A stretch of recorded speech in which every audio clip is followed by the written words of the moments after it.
Good evening. I'd be happy to do sound check. Thank you. You sound How's it excellent. Great. Right. Testing, testing. Thank you. Yep, sounds great. Yep, so just, there's Councillor Boyle. Hi, Katrina. How are you? Hey, great. How's the little one? Oh, she's good. Good. She's starting to get away from us easily because she's on 2 legs now. Oh, yeah. Gets harder. Yeah.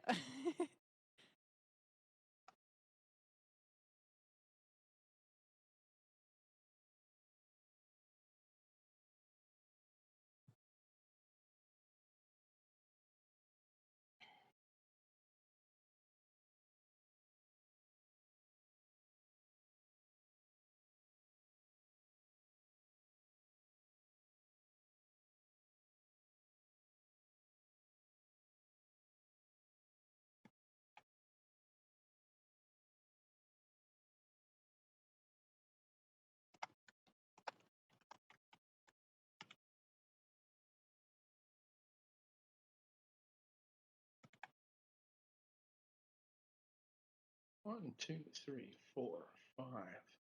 Just need one more.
Mayor, do we have a sense of, is somebody reaching out to the councillors we're missing, or a sense of when we might begin? Well, we need 6. We said it a number of times today. We started at 6 p.m. So I see Councillor Dominato is, I see her name on the, there you are, Councillor Dominato. So we have 6 of us now. I think we can go. So clerks, I'm going to start rolling here. Okay, we're ready. Okay, thanks. I'm going to call to order this public hearing of September 21st. Council, for purposes of confirming we have quorum, please ensure your video is turned on, and that's really important right now since there's just so few of us. And maintain that quorum is maintained throughout the meeting. Please let the clerk know if you are leaving the meeting as well. This meeting is convened by electronic means, as authorized under order number M192. Having tried all types of chairing today from the chambers, from my office, and now from home. I'll be participating this way, and if our connections are lost during any portion of this meeting, as it's a public hearing, we'll recess the meeting until the connection is restored. Members of the public can view the proceedings via the live stream and YouTube, which is will be tweeted out at Van City Clerk. Video of council members speaking, presentations, amendments, and vote results will be projected to viewers when available. Of course, we acknowledge we're on the unceded traditional territories of the Musqueam, Squamish, and Tsleil-Waututh people, and thank them for having care for this land, and enjoying working with them in partnership as we build this great city together. And big shout out to all our staff at the city who do such an awesome job day in and day out. Can we have the roll call, please, clerk? Mayor Stewart in the chair. Councillor Carr. Councillor Carr is not on. Councillor DeGenova. Not on. Councillor Fry. Present. Councillor Swanson. Councillor Swanson. Might be muted. Councillor Swanson. Here, I'm here. Thank you. Councillor Hardwick. Present. Councillor Weeb is on a leave of absence for civic business. Councillor Boyle. Present. Thank you. Councillor Dominato. Present. Thank you. Councillor Bly. Not on. And Councillor Kirby Young. Present. You have quorum, Mayor Stewart. Thanks very much. Okay, so following updated guidance issued September 10th, there is a maximum allowable capacity for public in-person participation permitted in the council chamber for local government meetings. As of August 25th, masks are mandatory in all public spaces, even if you are vaccinated, until further notice. The public may participate by speaking in person, by phone, or by submitting written comments to mayor and council. Virtual participation is highly encouraged as there is capacity limits within City Hall. Speakers will have 5 minutes to make their comments and should limit their comments to the merits of the report being considered. Also need to state whether you're in support or opposed to the recommendations and if you are a resident of Vancouver. Speakers may only speak once and should follow along on Twitter at Van City Clerk for updates on the progress of the meeting so you don't miss your turn to speak. Any comments on agenda items can be submitted in writing through our online web form at vancouver.ca/public-hearing-comments, and the link is also on Twitter. Those speaking on behalf of other persons or groups will have 8 minutes to speak, but only if those represented are also present or on the line and must not be speakers themselves. Those represented should confirm they are on the line. Speakers who are pre-registered with presentations are reminded that the public live feed has a slight delay. To navigate through the slides of your presentation, please say next, and I'll help with that as necessary. Also want to note that the City of Vancouver's longstanding commitment to equity, diversity, and inclusion, including utmost respect for all genders. Just to remind Council that when addressing speakers and staff, we will avoid using gendered honorifics and will instead refer to the person by their first and last name, role, or title. Reminder that Council's role at public hearing is to be a quasi-judicial body, which means Council is only to consider the merits of the rezoning application or heritage designation. Council members may ask clarifying questions from speakers, including the applicant, or technical advice from staff, but should save debate for after the close of the speaker. After hearing from speakers, Council may approve the application in principle, refuse the application, or refer the application to staff for further consideration. Finally, if Council does not conclude hearing from all speakers this evening, we'll recess and reconvene on Thursday, September 23rd at 6 p.m. So we're going to move to our first item of business, which is the internal development application and permitting modernization task force zoning and development bylaw amendments. to enable issuance of a building permit for excavation and shoring before a development permit. Anybody want to declare a conflict of interest on this item? I don't hear anybody. So the clerk will now read the application and summary of correspondence received. Go ahead, clerks. There is an application by the General Manager of Planning, Urban Design, and Sustainability to amend Section 4 of the City of Vancouver Zoning and Development Bylaw to enable a building permit limited in scope to excavation and shoring to be issued before the development permit. If approved, these amendments will provide additional flexibility in construction scheduling for eligible projects, limited to those including social housing or secured market rental housing, institutional uses, and select culture and recreational uses.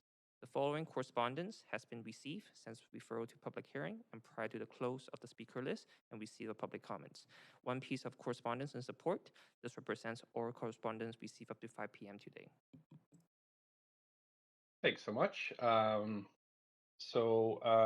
If there are any speakers for this item who wish to speak to council, please call toll-free 1-833-353-8610, followed by code 53483 pound before the close of the speakers list. A phone number is on Twitter and on the live stream. And we have Teresa O'Donnell, General Manager, Planning, Urban Design, and Sustainability here to provide opening comments to the application.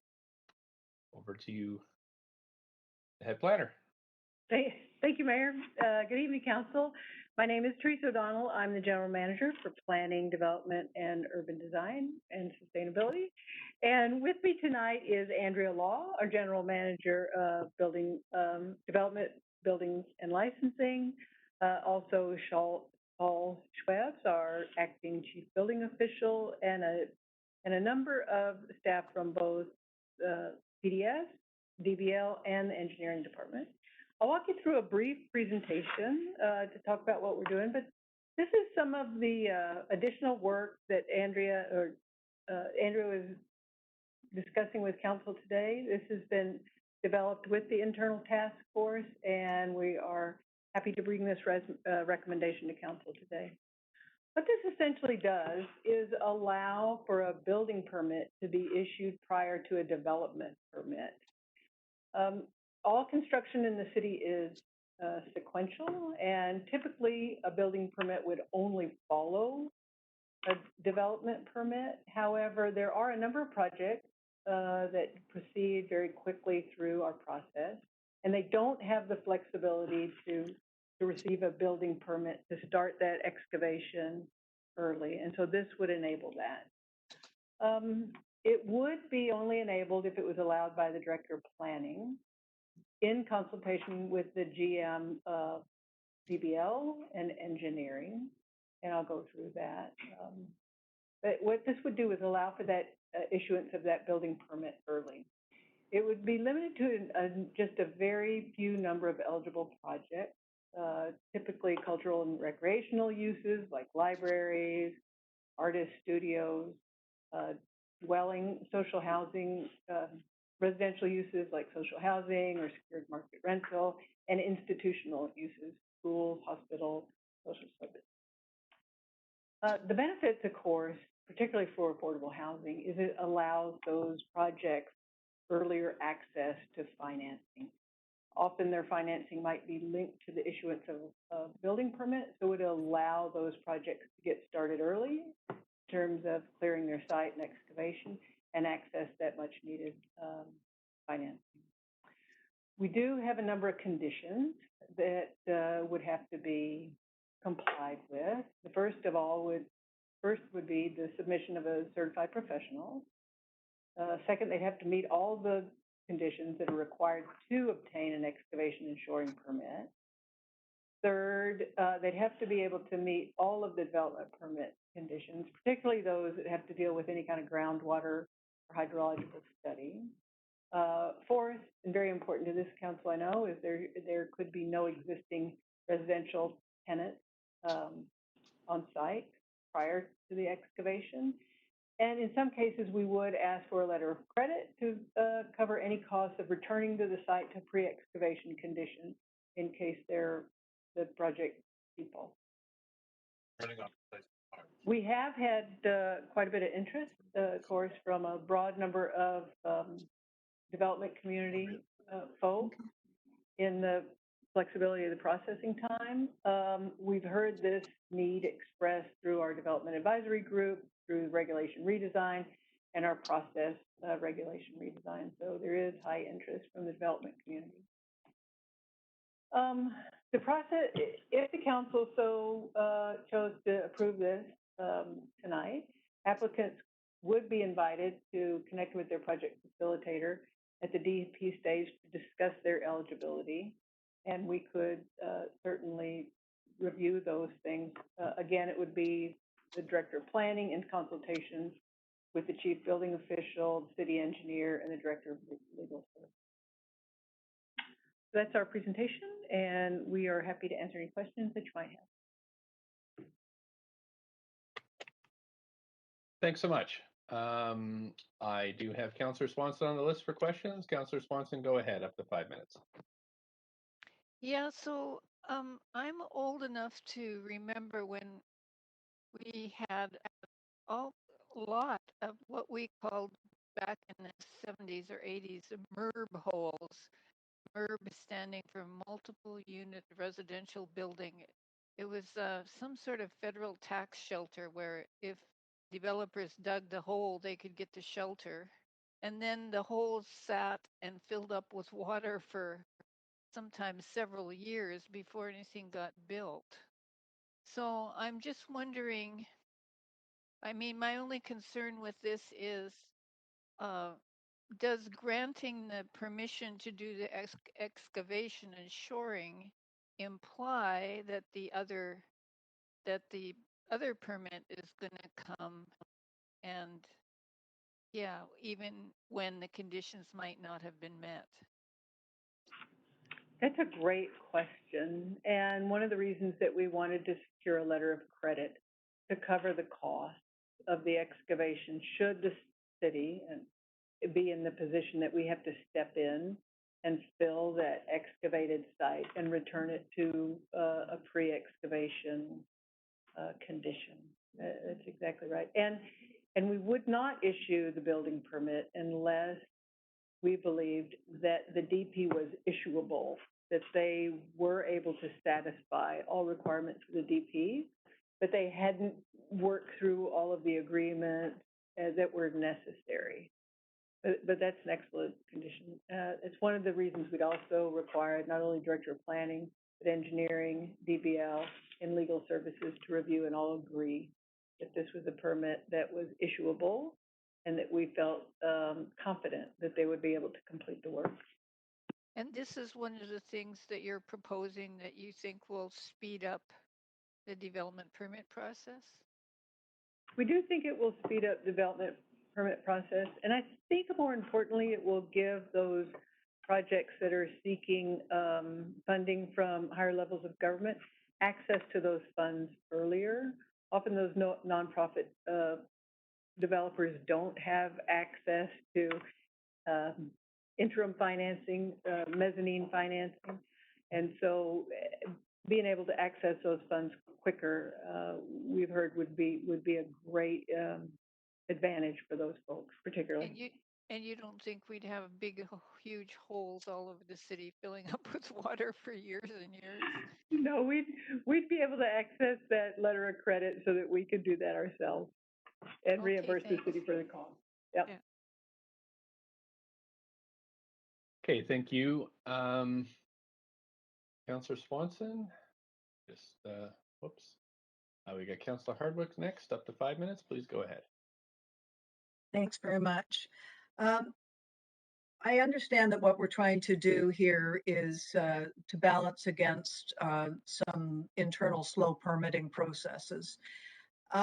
What checks and balances will we have in place to prevent those kinds of nightmare scenarios where you do end up with holes in ground? And you know, this is something I understand that most developers would be looking at very carefully, but you know, how do we ensure that we don't end up with those ones slipping through the cracks? You know what I mean? Oh, yeah, absolutely. I think a number of things. One, this is eligible only to a very limited group of users. Just cultural and recreational uses, so libraries, museums, parks, residential uses developed as social housing or secured market rental housing. So a strata development would not be eligible for this. And then institutional uses, so schools and hospitals, social service centers. So you have a very limited group of users that will be eligible for this. And then again, I think our list of conditions, one, that it would have to be submitted by a certified professional. They would have to be able to meet all the conditions required to meet that excavation permit anyway, right? So they'd have to satisfy all the conditions of the excavation and shoring permit. That they would have to meet all of the development permit conditions. They may have not have entered into all the agreements and some of those things that take a little bit longer, but they've been able to meet the conditions to do that. And we have that letter of credit, which we can access, and we can ensure that that site, the hole gets refilled and the site is returned to a pre-excavation condition. I think that's our most powerful one right there. Now, on the social housing, we're still dealing with our somewhat bizarre definition of social housing in the 30 to 80,000 annual salary range, right? That is correct. Okay. That's a whole nother can of worms, but thanks for answering my questions. Thank you. Councillor Boyle. Thanks. I also just have a sort of order question, which relates to the tenant relocation and protection policy. Can you just remind council or let me know where in the process, if we're allowing excavation ahead of a building permit, I assume before any digging is happening, before all of the TRPP requirements are being adequately met, and there's no difference in terms of in the process in terms of how any previous tenants are being taken care of? Yes, that is correct. Okay, great. That's the confirmation I was looking for. Thanks so much. Thank you. Next we have Councillor Kirby-Young.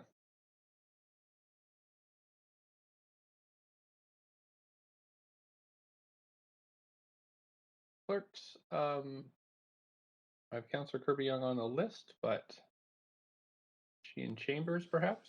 One moment, Mayor. She's in chamber. We're just trying to adjust the microphone. Okay, great, thanks.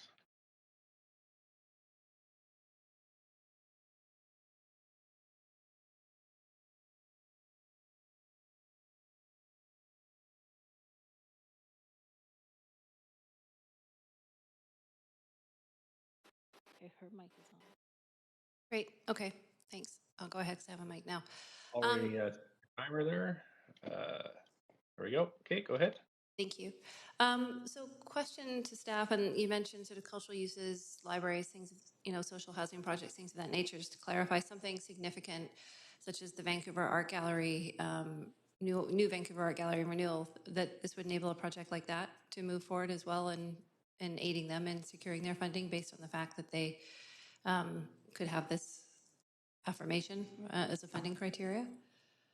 Yes, that is correct. Okay, so a pretty broad range of arts and cultural uses, nothing excluded or anything, any outliers that might not be included? Not that we're aware of. We didn't intentionally exclude anyone. So no, that was not our intention. I don't believe so. Okay, thank you. I just wanted to confirm the bag would qualify. Appreciate it. Thanks. That's it for questions from staff. So can we have somebody move the, there are no speakers, I think, clerk to this item either, right? So I have to go through the list here. Clerks, can you remind me? I'm supposed to do my 3 calls though, right? Correct. There are no registered speakers, but you do need to go through the process. Right. Thanks very much. So if there are any speakers to this item who wish to speak to council, and this is the first call, please call toll-free 1-833-353-8610, followed by code 53483# before the close of the speakers list. Phone number is on Twitter and made available on the live stream. Clerks, I'm just going to check on this first call if there's anybody on the line or in the chambers. There are no speakers on the line or in chamber, Mayor. Okay. The awkward second call for additional speakers, 1-833-353-8610, code 53483#. And I take it no one's joined in 30 seconds? No speakers, Mayor. Okay, I'll do my third call for speakers and council. We will take a 5-minute break. It is 6:25. We'll come back at 6:30 just to make sure people have a chance to register to speak if they wish to.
Hey, clerk, my grandfather's clock is telling us it's 6:30. So I'm going to make my, just going to ask you if there's anybody else who's phoned in for this item.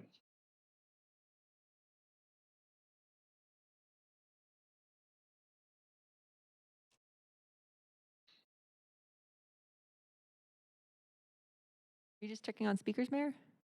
Yeah, just checking if there's anybody who called in. No speakers, Mayor. Okay, great. Thanks so much. Okay, council. So as there are no speakers to this, the list is now closed. And as fewer no public comments received in this item after 5 p.m. today, we're going to close the receipt of public comments and move to hearing closing comments, or ask further questions to staff and to make a decision. Staff, have any closing comments? No, Mayor, thank you for your time tonight. Thank you.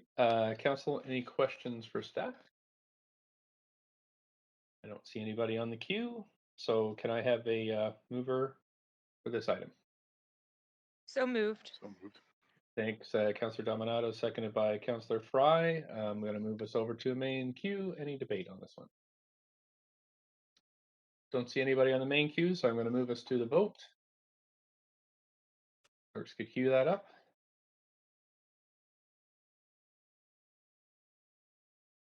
Anybody needs vote assist, please let me know. Mayor, Councillor Carr, I need a vote assist in favor, please. Okay, thank you, Councillor Carr. That's been marked. Looking for Councillor Boyle.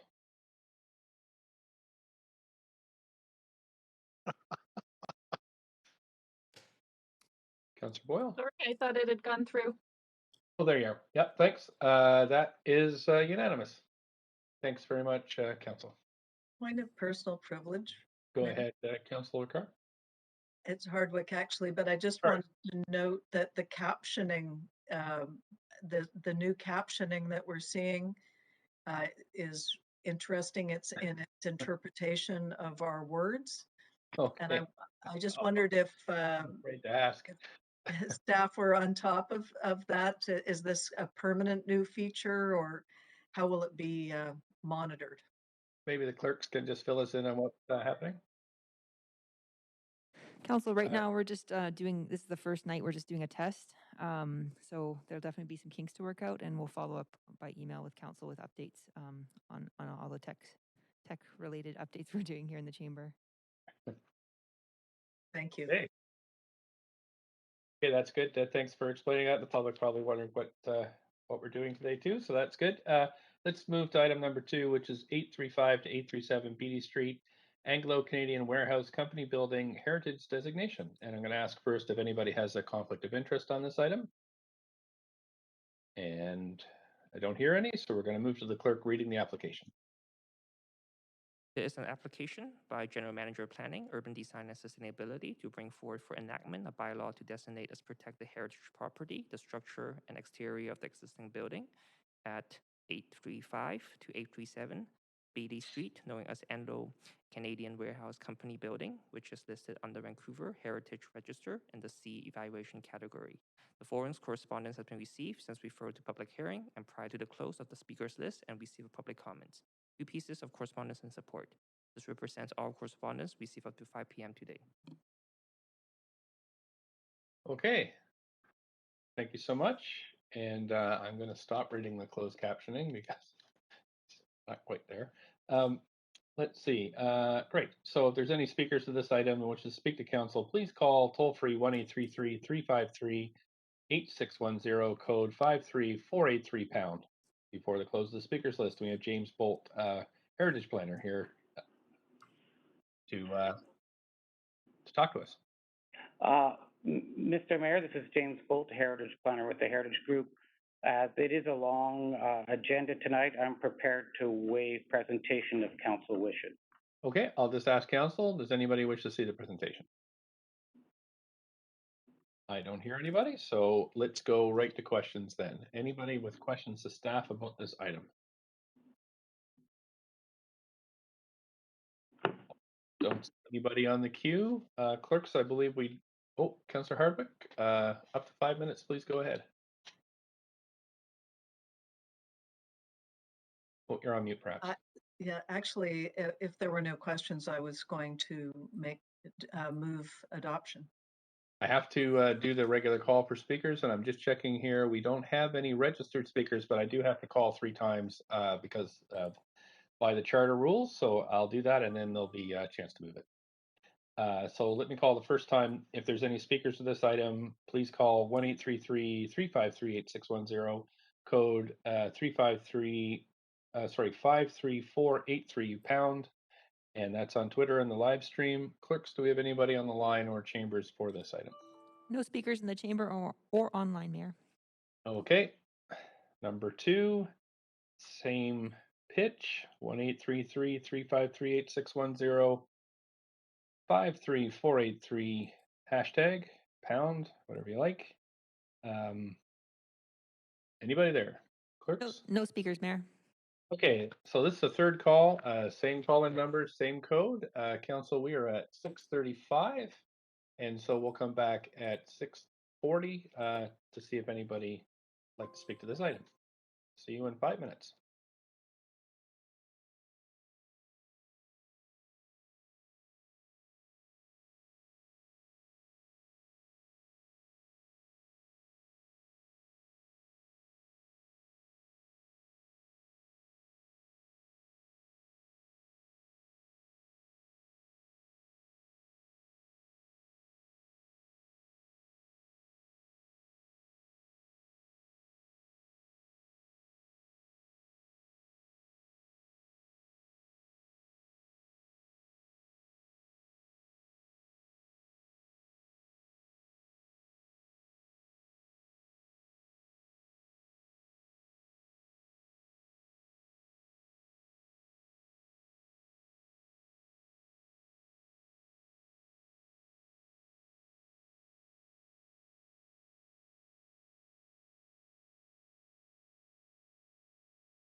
speakers, Mayor. Great. Okay, Councillor Hardwick, fire away. With your moving the motion. I would like to move the motion. Second, thanks. Councillor Kirby-Young. Thanks, Councillor Kirby-Young. You know, I forgot to read the script beforehand. Sorry, I'm a little rusty here.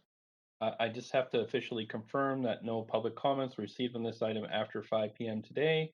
So we're going to close the receipt of public comments and move on to to hear further questions from council. Sorry, Councillor Hardwick, I jumped the gun there. So I'm going to go to staff.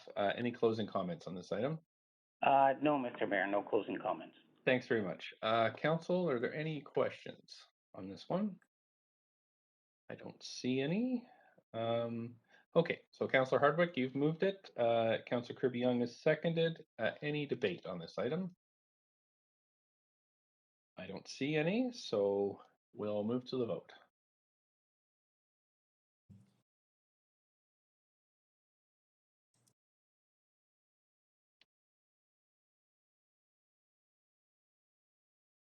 Councillor Boyle, just waiting for.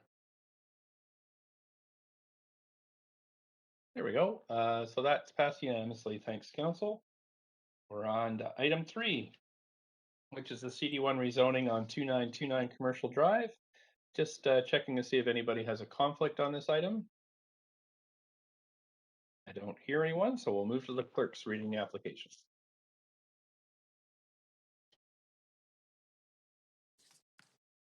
There is an application by Matthew Chen Architects to rezone 515 West 60th Avenue from RS1 district to RM89 district to permit a townhouse development with a maximum floor space ratio of 1.2. If rezoning is approved, a subsequent development permit process will include review of a proposed form of development. The General Manager of Planning, Urban Design and Sustainability recommends approval, subject to a condition set out in the summary and recommendation of the public hearing agenda. The following correspondence has been received since referred to public hearing and prior to the close of the speakers list and receive a public comment. One piece of correspondence in opposition, and this represents all correspondence received up to 5 p.m. today. Point of privilege, Mayor. Sure, Councillor Carr. Yes, I'm sorry, I'm a bit confused. I thought I heard you say we were on 1770 West 49th, but it was introduced as 515 West 60th. Could you please confirm which item we're on? Yeah, I read out item number 3, which is actually 2929 Commercial Drive. Just checking for clerks where we're at with items. I'm just looking at my script and it says item number 3. CD1 zoning on 292. Yeah. Mayor, that's a typo in the script. It's actually 515 West 60th.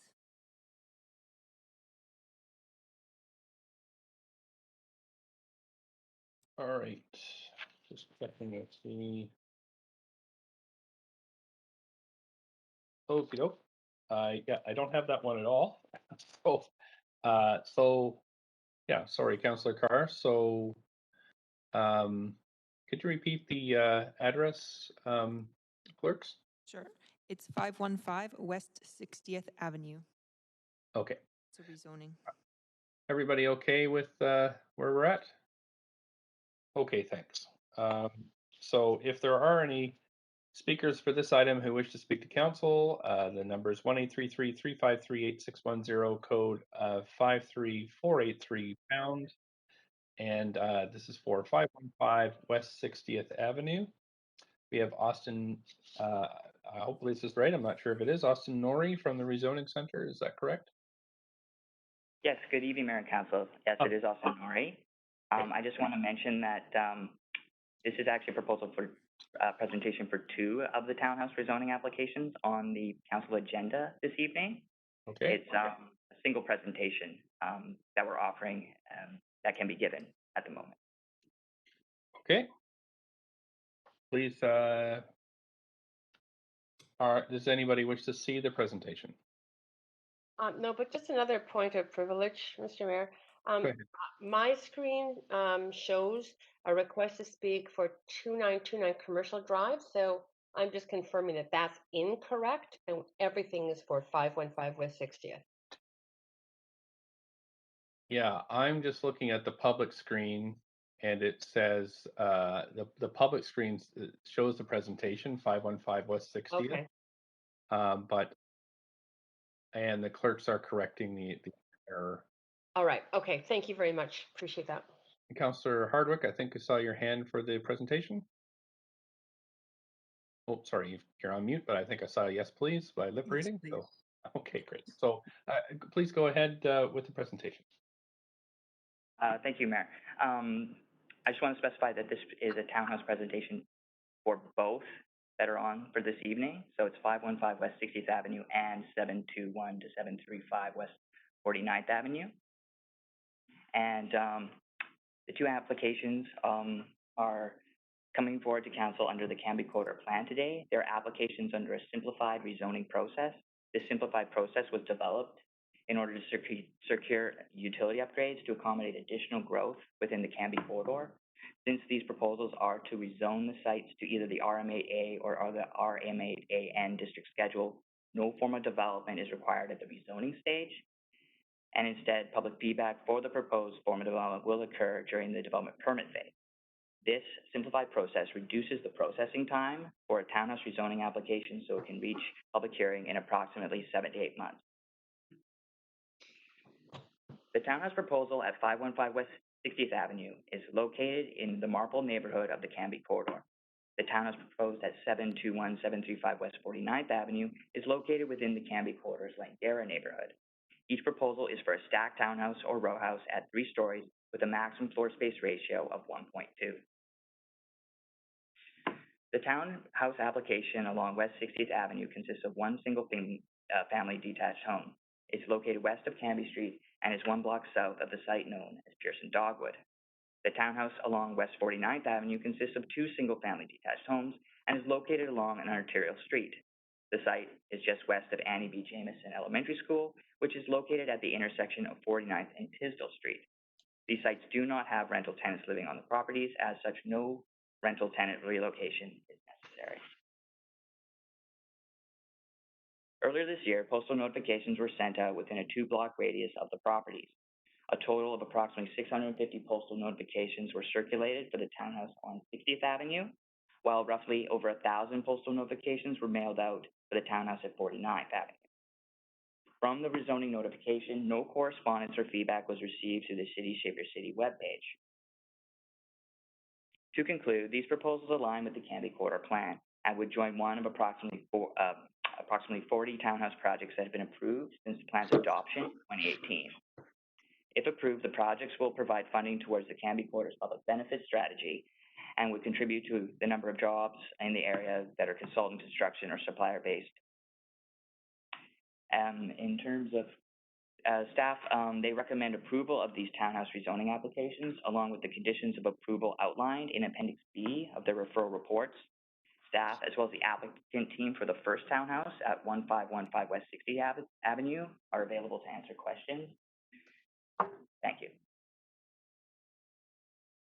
Okay, thank you very much for that. The clerk just wants to remind me that while the presentation is joint, the applications need to be considered separately to meet our conditions of the Vancouver Charter. So we'll do one at a time, but we have the presentation together because they're very similar. That makes sense.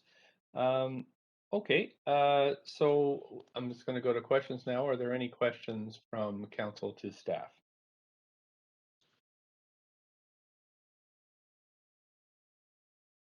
Councillor Hardwick. Yes, I understand in reviewing again the referral report where it sets the council authority previous decisions. I don't see the Housing Vancouver strategy listed as one of those previous decisions. Is that intentional? Staff? Hello, we have Team Fan on the line, Senior Planner. Thanks, Councillor Hardwick, for that question. This is coming in under the Cambie Corridor Plan as the enabling policy. So we haven't intentionally listed the Housing Vancouver. Cambie Corridor Plan came in, I believe, ahead of the Housing Vancouver strategy, and that's the rezoning policy that enables these specific townhouses today. So further to that, these applications are generating revenue for the amenities plan in the Canby Corridor plan. I know that we're treating each one of these separately, but what is the aggregate revenue generated from these townhouses? Thank you for your question, Councillor. The CACs, also known as the DBCs, the density bonus contribution, is applied for townhouses, and the money would be going towards the Canby Public Benefit Strategy. And for 515 West 60th Avenue, it would be 130,000 roughly going towards the Canby Public Benefit Strategy, and for 721 to 735 West 49th Avenue, it'd be 380,000 roughly, approximately. Thank you. Have you contemplated the land inflation value that will be triggered by this rezoning? What's the current assessed value versus the assessed value after rezoning? Sorry, Councillor, we have not done that assessment, and I would not know the appropriate answer. Okay, well, this is a larger conversation about upward inflation through rezoning in this area, but I'll park my questions there for now. Thank you. Thank you. Councillor Swanson, go ahead, up to 5 minutes. Questions for staff. Might be on mute, Councillor Swanson. Do we have any idea of how many townhouse units would happen on both of these sites, and B, whether they would be owner or rented, and C, what the rents or the price would be?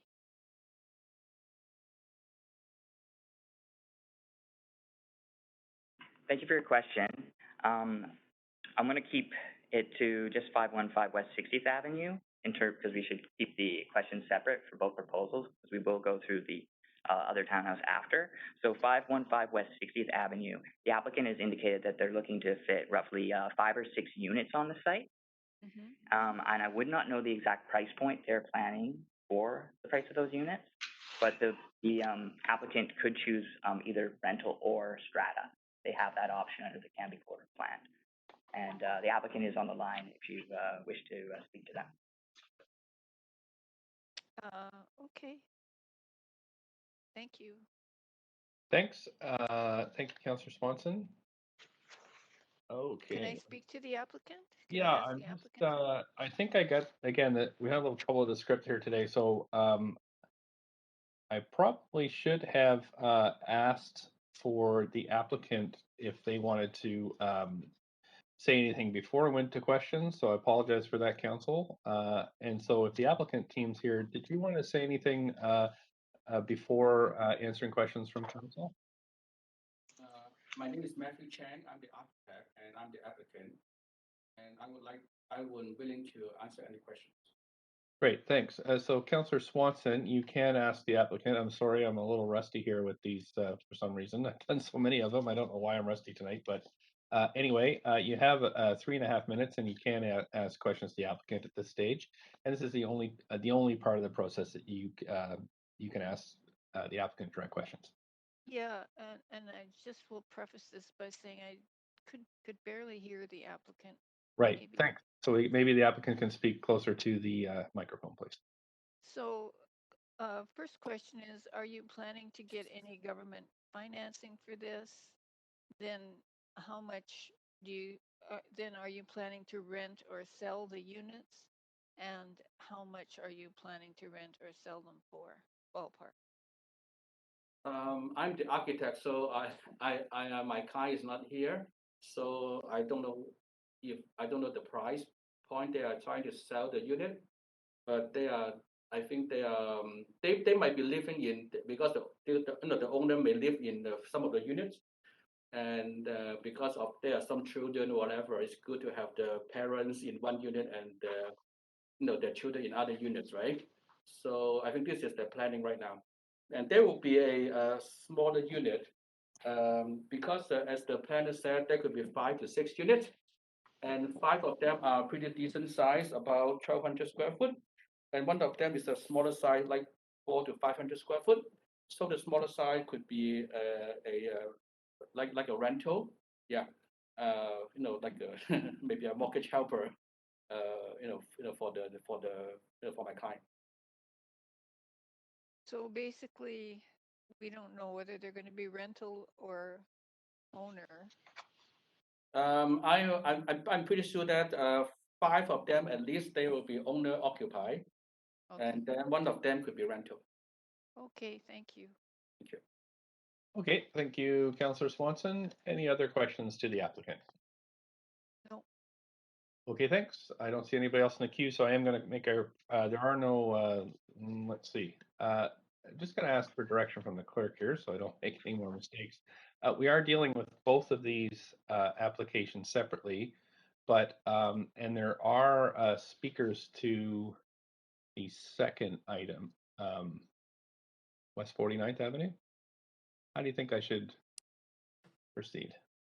Mayor, the clerk, just proceed with 515 West 60th. Call for speakers. Okay. There are no registered speakers for that item and no speakers on the line, but just to go through the process in regards to calling for speakers for this item. Then once that's done and the vote's concluded, move on to item 4. Okay, we'll do that then. We'll complete West 60th first, and then we'll move on to West 49th. So there are no registered speakers for West 60th, but I am going to call the first time for any speakers to this item, 1-833-353-8610, code 53483 £. That's the first call, and I will check with the clerks if there's anybody on the line or in the chambers for this item. No speakers or anyone in the chamber, Mayor. Okay, great, thanks. We'll go for the second call for speakers. The number is on Twitter and on the live stream. Anybody rushed into the council chambers, clerks? No speakers, Mayor. Okay, thanks. Third call. Council will take, it's 6:57. We will go to 7:02 and come and conclude this item. So we'll see you in 5 minutes.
No speakers, Mayor. Great. Okay, thank you very much. So, right, so we're going to close the speakers list. And as we received no public comments on this item after 5 p.m., we're going to close the receipt of public comments. I'm going to ask the applicant, do you have any closing comments? No, thank you. Okay, thanks. Staff, any closing comments? No closing comments from staff. Great. Council, any questions to staff? I don't see anybody on the list, so we can have somebody move this report. Councillor Carr. Thank you, Councillor Carr. Do we have a seconder? Councillor Bly. Thank you, Councillor Bly. And now we're going to, any debate on this item? I'll move us to a main queue. Councillor Swanson, go ahead. Yeah, I usually have been voting for the townhouses just because I think it's a cheaper form of home ownership. But now we're seeing articles that say that townhouses are costing as much as homes, single family homes. And in this case, we have a lot with one where the owner could collect revenue from one unit being transformed into a lot where the owner can collect revenue from 5 or 6 units. So it's going to be, the land is going to be a lot more valuable. And I don't think anyone will be able to afford it if they're making less than 100 or 150 grand. And it's in the Canby corridor and I have this issue with the Canby corridor plan that it's really not including our median income Vancouver residents, especially not median income renters who are making around 50,000 per household per year. So I'm going to vote against this one. Okay. We did have a motion passed on how to increase affordability in the Canby corridor. And my fear is that we'll be passing all these rezonings and have rezoned all the land for upper income people before we get that report. So that's my issue with this. Okay, thank you, Councillor Swanson. Councillor Hardwick, up to 5 minutes. Similar to Councillor Swanson, I like the housing typologies. Townhouses are ground-oriented architecture and generally, again, a housing typology that I could support. My concern, and this is something that I've expressed to staff and I will continue to bring up, is the upward inflationary power that our rezoning leads to. And this is, again, when we look at the assessed value, the reason I've asked the assessment questions is that every time we do one of these rezonings, we are inflating the value of that land. BC assessment will come in on July 1st and reassess that property at highest and best use. And the aggregate impact of all of this rezoning is to increase the value of the land and the air above it. And why is that a problem for us? It's a problem for us because we continue to talk about building affordable housing and making it possible for people to continue living here. And what I see with applications like this is just the net effect is a widening of the gap between the local economy and global wealth that is largely behind it. So for those reasons, I won't be supporting these, but I wanted to explain very specifically the reason that I would not support them. Thank you. Thank you, Councillor Hardwick. That's it for debate, and now we'll move to the vote.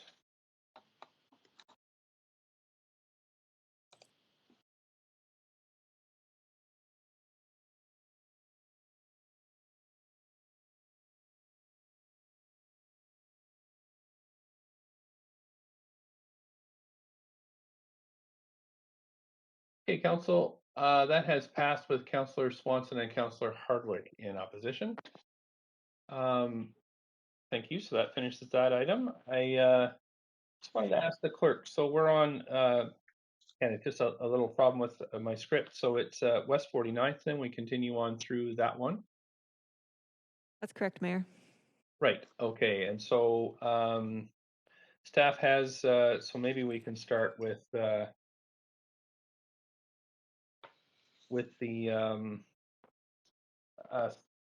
let's just start with the staff comments, I think.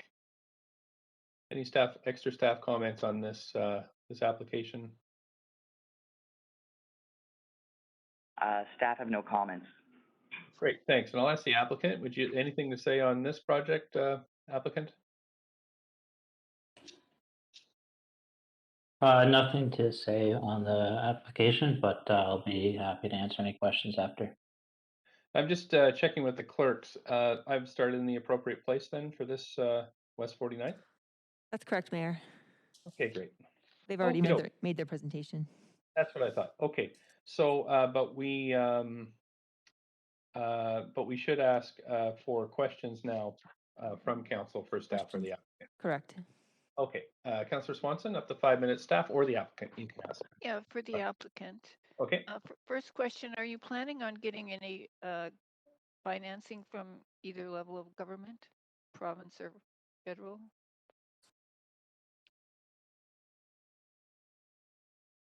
Hi, Councillor Swanson. I am with Formworks Architecture, and I don't believe the client is looking for financing from the federal government for this.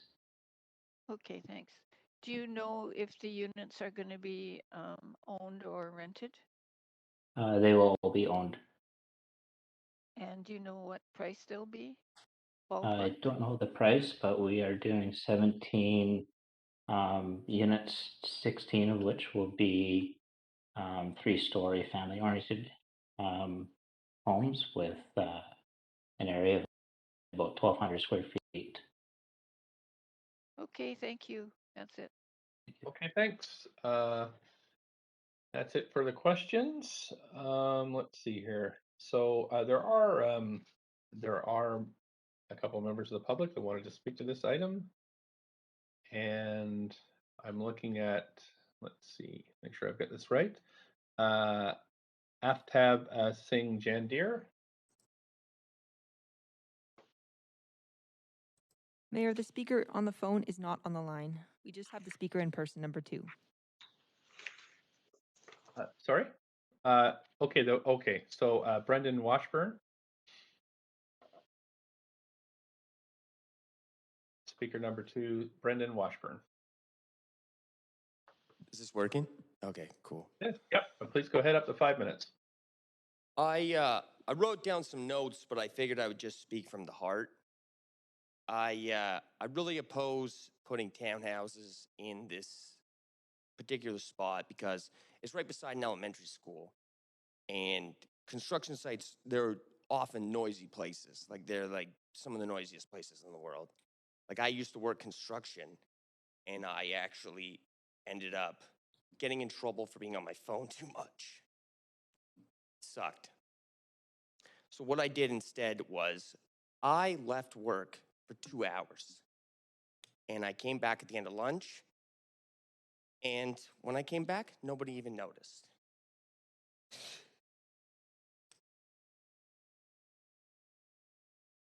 Sorry, okay. I'm really passionate about this. Okay, I don't, please take your time.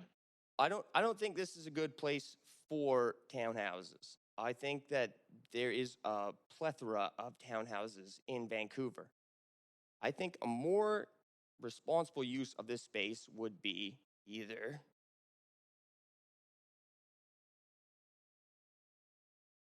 an Amazon store, like warehouse, realistically, because Amazon is taking over everything, and I think that like the future of shopping will strictly be done on Amazon. Like Amazon makes shopping a cakewalk, which not a literal cakewalk, because literal cakewalks do not exist. But I've spent my entire life looking for a cakewalk, so I can tell you that they're the hardest thing probably possible to find. Okay, Also, so you're thinking it should be commercial rather than townhouses? yeah, I think townhouses would be kind of like an irresponsible use of the space. As I do a fair bit of walking, so I have completely stopped walking by the Oak Ridge Mall, which is super close to this place, because it's a zoo there. And I can't, like, it doesn't seem like, I don't know anything about, I know a little bit about construction. I don't know everything about construction, but I feel like it's going to be a long time until that's a walkable route again. I think another potential use for the space would be to put in a drone obstacle course. Because I think that in the future, no one will have phones, we'll just have drones. And if we do not know how to use these, then it's pretty irresponsible for us to have them realistically. Like no one teaches you how to use a phone. So the fact that everyone will have a drone is ridiculous. Like we need to start actually taking this seriously because the future is happening very quickly. Also, I think another potential use for the space would be to put a giant pool. Because I think that in the future, with global warming the way it is and people not taking it seriously, I think pretty soon we won't even be able to go inside or outside. We'll always need to be in a body of water. So if we use the space for a giant pool, I think we could set up workspaces. I think it would be a more responsible use than just housing. Okay, is there anything else you'd like to add about this space? I think that pretty much covers my notes. Okay, well, thank you so much for your input today. There are no questions from council for you, so I'll just thank you for your time, and we'll move on to calling for other speakers. Awesome. Thank you so much. Thank you for participating. Clerks, that is the end of our registered list, so I am going to now call for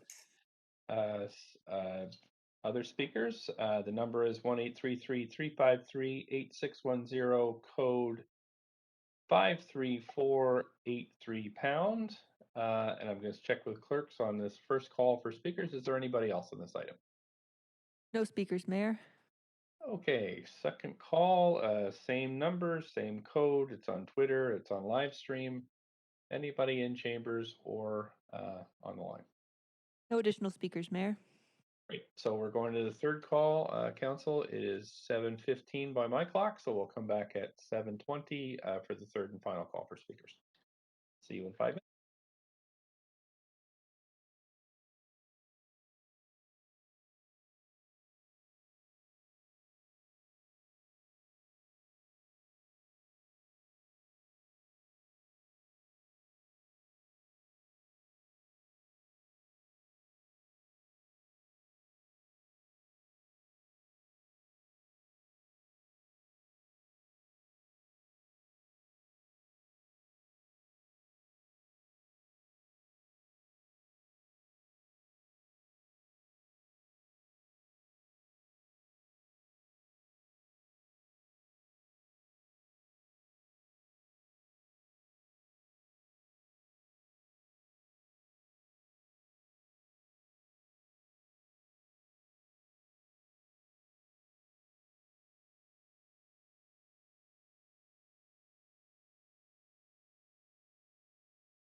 No additional speakers, Mayor.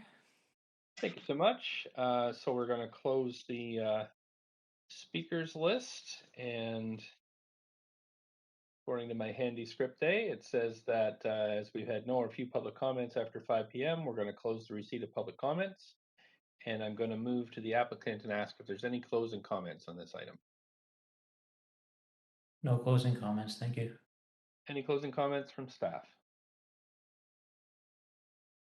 No closing comments from staff. Thank you, Mayor. Council, any questions for staff? I don't see any on the queue, so could we have someone move the report? So moved. Thank you very much. Councillor Dominato, do we have a seconder? Second, Councillor Carr. I heard Councillor Carr, I think. And we'll go, is there any debate on this item? Councillor Hardwick, go ahead, up to 5 minutes. Thank you. I just wanted to reiterate my comments with the last townhouse application. In similar fashion, I do like the housing typology, the ground-oriented architecture, and that approach I think is desirable. My concern is about the ongoing policies that are leading and continuing precipitous land inflation and the impact on affordability. And as long as we keep doing the same thing over and over again, I think we all know what that's the definition of. It's important that we take a step back and really contemplate what we're doing with the volume of rezonings that we have been approving and the impact on affordability in the city. Because if we're doing if our actions are actually having the opposite outcome of what our intentions are, we really do need to have a rethink. And for that reason, I wanted to draw attention to this and similar applications. Thank you. Thank you. Councillor Carr. Yes, thanks, Mayor. I really want to address the issue that's being raised by fellow councillors around land values and the price of housing and concerns that, I share in general around Vancouver, and who wouldn't? I mean, we are a very, very inexpensive city. But the reason why I'm supporting this is because, the price of land and the escalation in the value of land, it has already happened in the Canby corridor, and it happened over the period 2008, 2009 to 2018 or so, when there was a real boom in condo development. Single family lots in this area were selling for as much in one lot as $11 million for one single family home lot. So the price of land has already escalated in this corridor. So either we want to support some more affordable level of housing development there, or we just say it's an area for the ultra rich that are in the multi-millions of dollars single family homes. We've already zoned it for a multifamily. There has been a lot of talk around this council table and at large around the desire for family homes that are not condos and townhomes, as Councillor Hardwick put it. A nice typology has been talked about very positively by people throughout Vancouver. So, I just was looking as we were debating, or there were staff presentations on this, some of the prices for townhomes. I mean, as opposed to the $2 to $3 to $4 million single family homes, townhomes, in Falls Creek, 628,000, Marpole, these are 2 and 3 bedrooms, Marpole, 649,000, Southwest Marine, 729. These are large numbers, but they are not the same as single family homes. So I believe, even though it is a very high amount, at least it's providing some other option for people who do want to get into the ownership of their own home. Thank you, Councillor Carr. Councillor Swanson. Yeah, just to respond to what Councillor Carr said, I don't think it's a matter of do we zone for the rich or the ultra rich. I think it's a matter of, do we require affordability as a condition of increased density? And that's where I'd like to see us go with the report back on how to improve affordability in the Canby corridor and throughout the whole city. Because if we start requiring affordability, land prices will come down. And that's where I think we need to go rather than relying on this market method, which is never going to build housing for people who earn less than about 80K. That's it for me. Okay, thanks. Councillor Kurbia.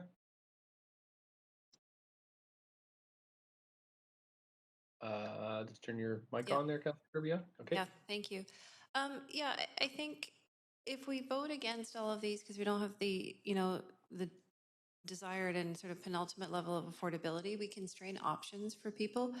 And I do think that the typology has been mentioned, it's ground oriented, and I think it's gentle density and something that we actually want to see a lot more of the city and have an opportunity to transform our single family neighborhoods in a way that still has, I think, a human scale and a human fabric. And I'd like to see more townhouses, quadplexes, inspirations such as from brownstones, from other sort of urban cities and environments that certainly do provide choices. I know very few people of an age starting out today or even starting later because it's so expensive in Vancouver that can afford to buy a single family house.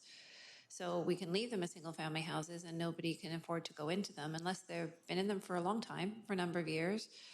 They inherit them or they are fairly fortunate, and that's becoming a smaller and smaller number of people in the city here. And, I actually live in the Canby corridor, and I can assure you I would not be there if I only had single family housing options. And I would also note too that I think it's been positive that some of these townhome developments that Council has approved recently have not all been ownership. Some of them have been rental. And so we're starting to see some diversification there in response to it. I also think it's important to note that a lot of what we approve typically when we're looking at denser or taller buildings tend to be smaller units and don't really cater to families. And that's a real missing gap in the city as well. And so it's something like 1,200 square feet.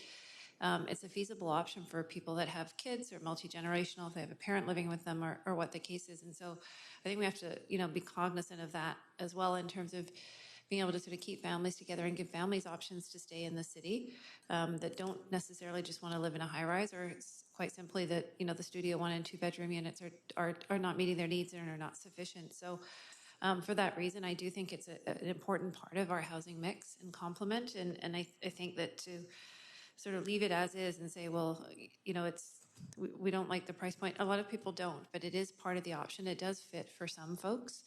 And the single family home is just out of reach.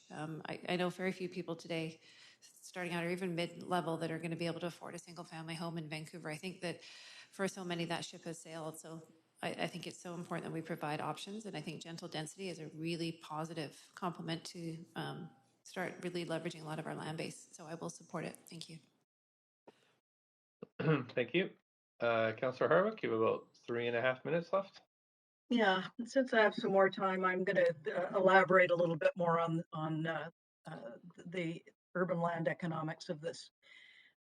Yes, we all agree that gentle density is a desirable form of housing typology. That's not what is being discussed here. And as Councillor Carr pointed out, there was enormous land inflation that happened over the last decade as the upward pressure has happened on the Canby corridor and throughout the city. And that's why when we saw the chart that BC Assessment showed us at the top of the year, we saw that the land and the air above it within our borders more than doubled in a 9-year period, 2.5x. That's exponential land inflation. And that has occurred because we've, for all intents and purposes, been selling zoning. And we can continue to do that, but a rising tide lifts all boats. One of the reasons that I've been pointing to the importance of understanding what our current zoned capacity is because we have done so much zoning that there is a tremendous amount of existing zone capacity yet to be built into.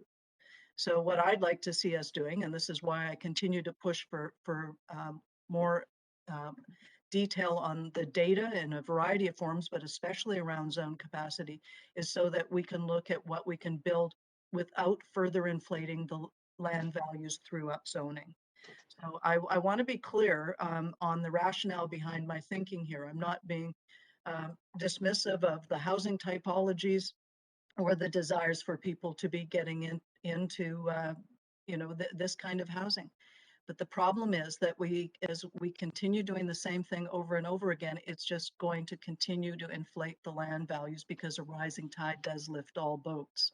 And what I would encourage us to be doing, and this is something that I've been talking to staff about, is really getting a handle on what exists that we could be filling into without continuing to inflate land values.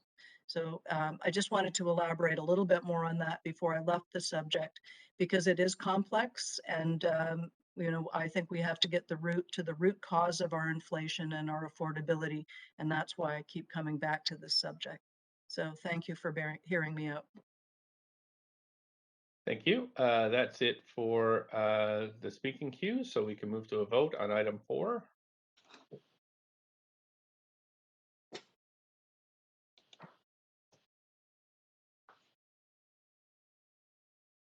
And Councillor Kirby-Young, there we go. Okay, everybody's voted, and Councillor Hardwick and Swanson are opposed. That passes. Thanks, Council. Moving on to item 5. Item 5 is CD1 rezoning at 4426 to 4464 Ninth Street and 1406 East 28th Avenue. And just going to ask first if anybody has a conflict on this. I don't hear anybody, so we'll go ahead with the clerk to read the application. There is an application by JBL Architects to rezone 4426 to 4464 Ninth Street and 1406 East 28th Avenue from RS1 district to CD1 district to permit the development of a 6-story residential building with 72 secure market rental housing units, including Great. 10 lift work units, a height of 20 meters, and a floor space ratio of 3.1 are proposed. The General Manager of Planning, Urban Design, and Sustainability recommends approval, subject to conditions set out in the summary and recommendation of the public hearing agenda. The following correspondence has been received since referred to public hearing and prior to the close of the speakers list and receive public comments. 53 pieces of correspondence in support, 1 piece of correspondence in opposition, and 2 pieces of correspondence dealing with other aspects of the application. This represents all correspondence received up to 5 p.m. today. Thank you so much. This is number. Yes, we have quite a lot of speakers on set to speak on this building council. So just let you know that anybody who wants to get involved, it's 1-833-353-8610, code 53483#. And we have Jim Spillane from the Rezoning Center to walk us through this this project. Thank you, Mayor. I'd just like to confirm that you can see the slides on the screen. Yep, and I'll just check the public screen to make sure we can see it there as well. Just going to double check first. Yeah, it's on the public screen too. Thank you. This is a rezoning application which proposes to rezone 4426 to 4464 Knight Street and 1406 East 28 under the Affordable Housing Choices Interim Rezoning Policy. The site, shown in red, is made up of 4 lots at the southeast of Knight Street and East 28. The lots are zoned RS1 and are currently developed with 4 houses. Sites to the north are townhouses zoned RM1N, while sites to the south, east and west are all zoned RS1. This shows an aerial view of the site facing north. The site is approximately 1,500 square metres in size, and the width of Knight Street in this location is approximately 24 metres. This area of Knight Street has a range of local amenities, shops and services. It includes bus route number 22 between South Vancouver and downtown, as well as a range of local bike routes. There are 5 elementary schools located within a kilometre of the site. The Vancouver School Board indicates that enrolment vacancies exist at 3 of these schools. There are 2 group childcares and 5 local parks located within 800 metres of the site. This rezoning application is being assessed under the Affordable Housing Choices Interim Rezoning Policy, which was approved in 2012. In November 2019, Council approved the secured rental policy, which consolidates opportunities for rezoning contained in the AHC and the Rental 100 policy. While the AHC was closed to new rezoning inquiries after June 2019, applications received up to this date can continue to be assessed. The inquiry for this rezoning, the application was received in March 2019 and therefore can still be assessed. The intent of the AHC is to enable real examples of more affordable housing types. Rezoning applications under the policy must meet a number of criteria, including compliance with location requirements. The policy allows for a maximum of 2 proposals within 10 blocks along an arterial. At this time, there are no other AHC rezoning applications within 10 blocks along Knight Street. The formal rezoning application was submitted on June 10, 2020. It proposes to rezone the site from RS1 to CD1 to permit the development of a 6-storey building with 72 secured market rental units, including 10 live-work units. The application proposes a height of 20 metres and an FSR of 3.1. As part of Restart Smart Vancouver, in response to the pandemic, this project will create approximately 252 new on-site and off-site jobs during the recovery phase. Shown here is an alternate view of the proposal from East 28th, facing southwest. It shows how the upper floors have been stepped back from the rear to reduce the impact on homes to the east, while landscaping and outdoor spaces seek to create a more active edge along the laneway. The applicant will not seek the DCL waiver for this application. However, this slide has been included to show the average market rents for newer buildings on the east side in the blue column, and the relative affordability of renting when compared to the cost of home ownership, shown on the right-hand side in the red column. Under the Community Amenity Contributions Policy for rezonings, secured market rental applications within the RS zones proposing more than 5 floors are required to include a financial statement. This is to assess the value of the project and to determine if land lift has been created. The pro forma for this site has been reviewed by staff who concluded that there is a land lift as a result of this application. Since the applicant will be paying the DCLs and due to the small scale of this proposal, the land lift is not sufficient to support the inclusion of below market units within the project. Instead, the applicant is paying a cash CAC of $240,000, which will be allocated to local childcare projects. A pre-application open house was held in October 2019 and was attended by 35 people. Following submission of the rezoning application, a virtual open house was held during September 2020. During the 3-week open house, there were 355 views of the page. In total, we received 109 pieces of feedback. Key themes of support included the provision of secured rental and live-work units, while key themes of concern included the provision of car parking, the building height, and the location of the site on an arterial road. In reviewing the application, staff have determined that the proposed car parking, the height, and the location are an appropriate response for this site. In summary, staff recommend approval of this application to rezone the site from RS1 to CD1, subject to the requirements outlined in Appendix B of the report, as it meets the intent of the AHC policy. If approved, the application would provide 72 new secured market rental units and a cash CAC of $240,000.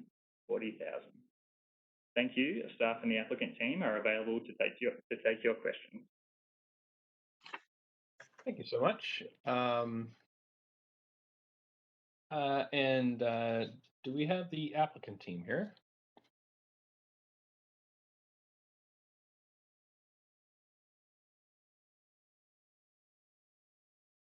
Just checking if the applicant team is here.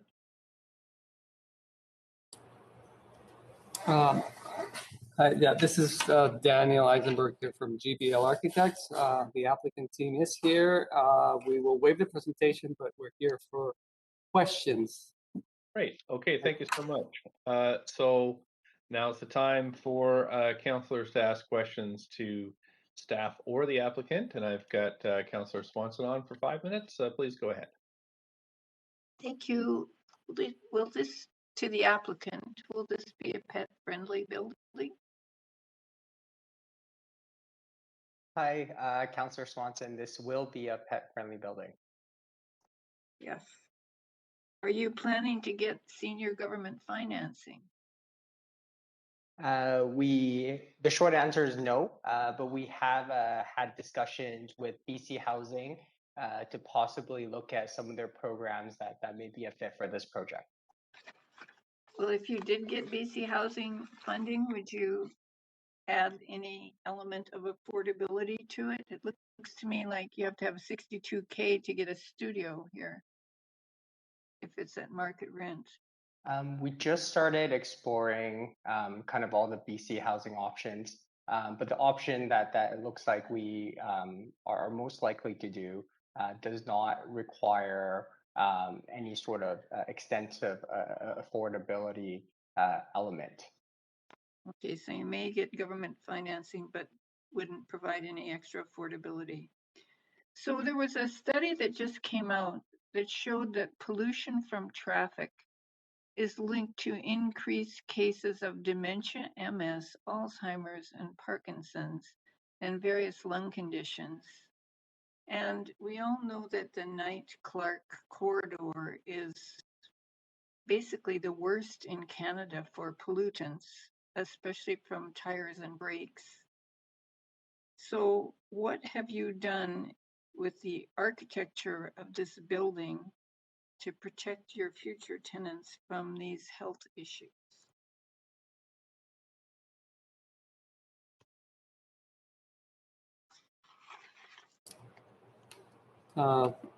Councillor, this is a great question.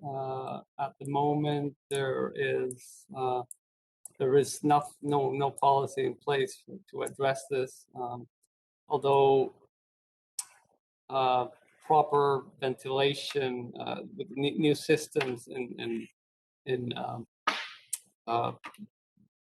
based on new the new mechanical systems usually provide better ventilation, so people can keep their windows closed, and mechanical ventilation will help provide ventilation without so much air pollution. But that's as far as it goes. Okay, thanks. Can I ask staff if there is any requirement? A couple of years ago, this council passed a motion asking staff to look at ways that housing on arterials could actually prevent people from, or could mitigate some of the harm done by pollution. And I'm just wondering if anything has happened to that, and if there are any pollution mitigation measures planned or required in this building.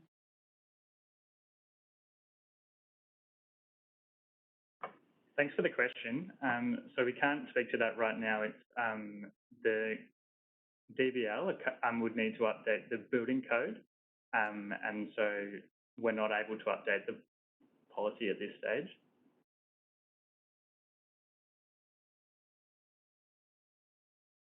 Okay, so there's nothing there to protect these folks from any of the pollution on the worst polluting traffic corridor in Canada?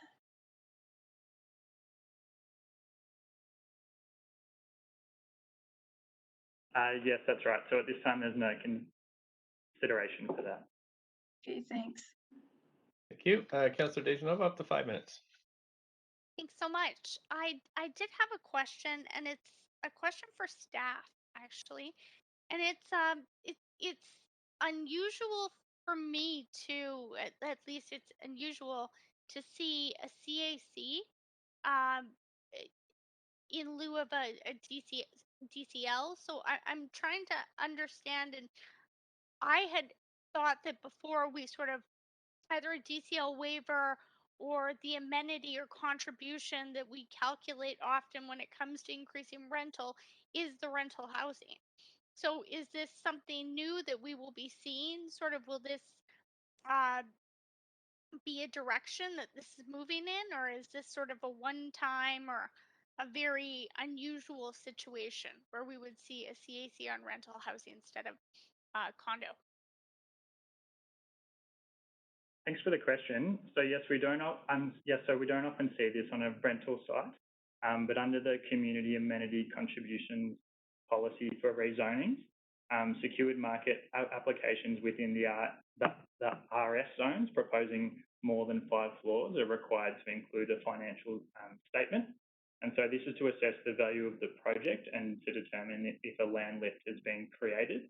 And so after assessing the proposal and after assessing the financial statement, staff found that there was a land lift on the site, which has led to a CAC payment of $240,000. Okay, so will this set a precedent in the neighborhood or in any of the City of Vancouver policies to see CACs on rental? No, so it's unlikely because this project is within the RS zone, whereas most of these sites are located in a C1 or a C2 zone. So those sites wouldn't apply under the community amenity contributions policy. Now, another question is, because the applicant, and this is a question for staff, but because the applicant is not asking for a DCL waiver and is paying a CAC on rental, they could convert this eventually if they wanted to.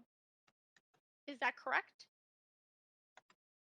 To convert it to what, sorry? To convert the rental to condo. There's nothing stating that they can't. I mean, they'd have to come back and go through the appropriate process. But the DCL waiver, usually that we would see on some of the affordable or market rentals, has to be paid back, and that's sort of the consequence or penalty if the owner of the rental in the end decides to convert it back to strata condo. So I'm just wondering, could this be converted to condo in the long run? Would there be a consequence? So in the report, in Appendix B of the report, there's a housing agreement which prohibits the stratification of the building, so it has to be retained as secured market rental for the life of the building. Okay, so I mean, that's comforting to me, but can't we just do that? Why don't we do that for everyone instead of offering a waiver in lieu?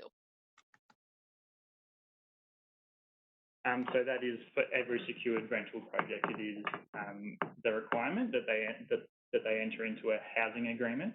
I understand that. I'm just wondering about the waiver, because the waiver is usually tied to the affordability. So in this case, there's not a waiver, and I understand the DCL would be more. So it's technically a waiver, but they're still paying a CAC. Is that correct? So they've chosen not to take the waiver, and they'll be paying the DCL, and they're also paying the CAC. Okay. So can I ask a question to the applicant quickly? And that is, may I ask, you don't have to answer, but why did you choose not to apply for the waiver? Applicant team? Hi, Councillor DeNova. Thank you for the question. We actually look long and hard at this, and while the DCL waiver is a really great resource for a lot of developers to encourage developers to do rental building, it doesn't work for us for our internal purposes, and therefore we've elected not to go down this route. Okay, that's my time. Thank you very much for answering all my questions. Thanks. That's it for questions from council to staff and the applicant. And now we're going to go hear from the public. So I'm just pulling up my list here. 1 second, council. Okie dokie. So the first person I have on the list is Franco Eng. Speaker number 1, Franco Eng, for the CD1 rezoning on 4426 Knight Street. Hello. Hi there. Hi Thanks there. for calling in. You have up to 5 minutes whenever you're ready. Sure, awesome. Thank you, City Council, and good evening, everyone. My name is Franco. I'm 26-year-old. I'm a young professional, college grad. I am a educational consultant in my professional job, and I also have a nonprofit that works with about 20 different high schools in Metro Vancouver. So in my professional life and in my passion project, I work with students ages from high school all the way to fresh college grads. And I think what I want to express is the frustration that we are all experiencing as young professionals with really the unaffordability of Vancouver. And I think that not only are students and young professionals my age struggling to even envision home ownership, we're now struggling to even think about moving out of our own houses and starting our own independent lives without having to move into a basement suite with 3 or 4 roommates, each paying friends paying $1,000 each for a room in a basement in Vancouver. And I just wanted to call on to advocate for this project is because I think it's so needed that we have just 72 extra units available for young professionals who are just trying to get their foot in the door. This project has studio spaces. It has 1 bedrooms. And we can barely even afford that, but it's a start. And I think that all of us and all the students that I speak with look forward to having a life in Vancouver. But unfortunately, many of us have chosen now to move out to Surrey and even further away. And I don't want to see that for myself and my peers, but unfortunately that is the case. And I think that City Council has to be aware of the fact that every listing that I personally have gone to, as I am trying to move out of my place now, is have 30 other bidders there viewing the place and all fighting for it. And I think it's completely ridiculous that we're unable to build more housing. And with this project being close to the arterial street in a vibrant neighborhood with schools around, I think this is an area that I would personally be interested in at least getting my foot in the door and hopefully building my family and my career down the road. So that's my thought, and I sincerely hope that City Council can really consider pushing through not only with this project, but other market rental projects down the line, because I think we just need more and more supply. And if we don't have it, then, our young professionals and even myself would really seriously be considered moving to another city. Thanks so much for your time. You don't have any questions from council, so I am going to move on to the next speaker. But again, thank you for calling in today. Council, the next speaker on the list is Chelsea Smith, speaker number 2. Chelsea Smith.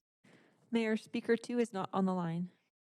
Thanks very much, clerk. So I'll move to speaker number 3, Michaela Buskell. Speaker number 3, Michaela Buskell. Hi there. Can you hear me? Sure can. Up to 5 minutes whenever you're ready. Amazing. Good evening, everybody. My name is Michaela Buskell. I'm a resident of Vancouver, and I do support this proposal also. I've lived in Vancouver for the last 12 years, and I bought my small apartment in Mount Pleasant just over 6 years ago. At that time, there was still shockingly, quote unquote, good deals to be found in Vancouver. But if I had made the decision to buy even 1 year later, it would have been completely unattainable for me. I'm so incredibly fortunate to have my condo, and I am so incredibly dismayed at the availability of affordable housing for my fellow Vancouverites. The past 19 months have been enormously stressful for everyone. Myself and many of my friends lost our jobs due to the pandemic. Many of us have had to branch out into entirely new industries as our previous careers are obsolete, and we are now earning much less than we were previously. I'm lucky as my mortgage is lower than what an equivalent rental property goes for in our city.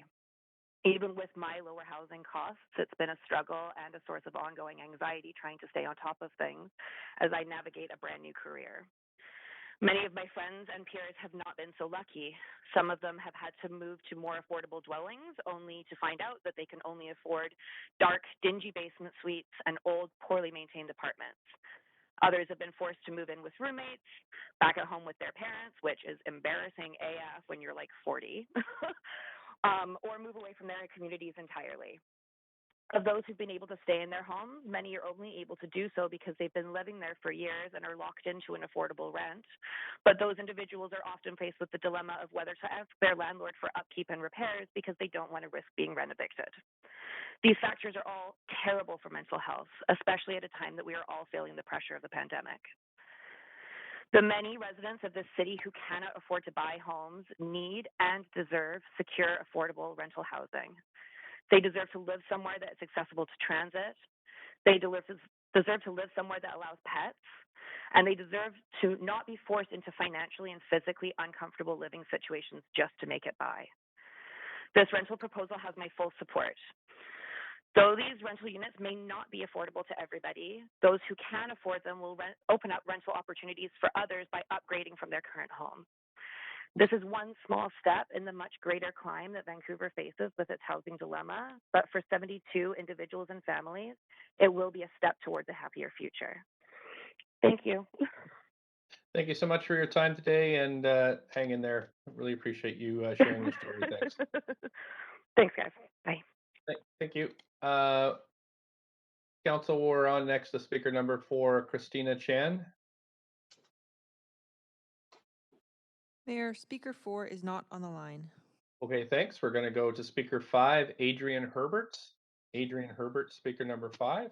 Mayor, speaker 5 is also not on the line. Okay, thanks. We're going to go to speaker 6, Lester Liu. Hello. Hi there. Thanks for calling in. You have up to 5 minutes whenever you're ready. Hi, everybody. So my name is Lester. I was born and grew up in Vancouver. I started working when I was 14, worked all my life throughout my schooling, all the way past university. And after university, I got a well-paying job doing technology sales. And even with my technology sales job, I'm unable to afford any type of housing in Vancouver at this moment. I have tried looking at renting, had tried looking at splitting rent with friends and other roommates. Unfortunately, the cost of what a rental market is right now in Vancouver is unaffordable for me to be able to save money to be able to purchase a single family house in the near future and be able to rent at the same time, which is why now it's restricted me to staying with my family, living at home, right, and being dependent to my family. And ideally, as a young adult, I want to be independent from my family and be able to become a full-grown adult and have my own place and my own privacy. But unfortunately, because of many other advocates in the city that are opposing housing and development like these, that's providing us more affordable rentals and lowering the cost of housing, because they want to keep their house values up so they're able to keep their net worth or their paper net worth under their real estate. So I am supporting this development 100% because we definitely need more of these type of developments happening in our city and moving forward on too. That's all. Thank you so much for your time today. Councillor Swanson has a question for you. Councillor Swanson, please go ahead. Yeah, thanks for coming in to speak. I'm just wondering what your definition of affordable is. So from right now, what if I want to rent a studio apartment or studio unit, it will cost me at least $1,000 and up per month, right? So if we're able to get anything close to that or lower, that will be considered affordable for me. And so then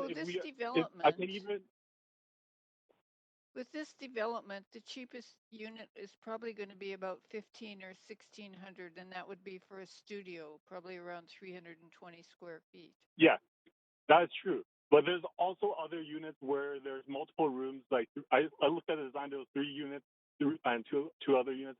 Those units I can easily split with other roommates, where it will make it less of a burden for myself.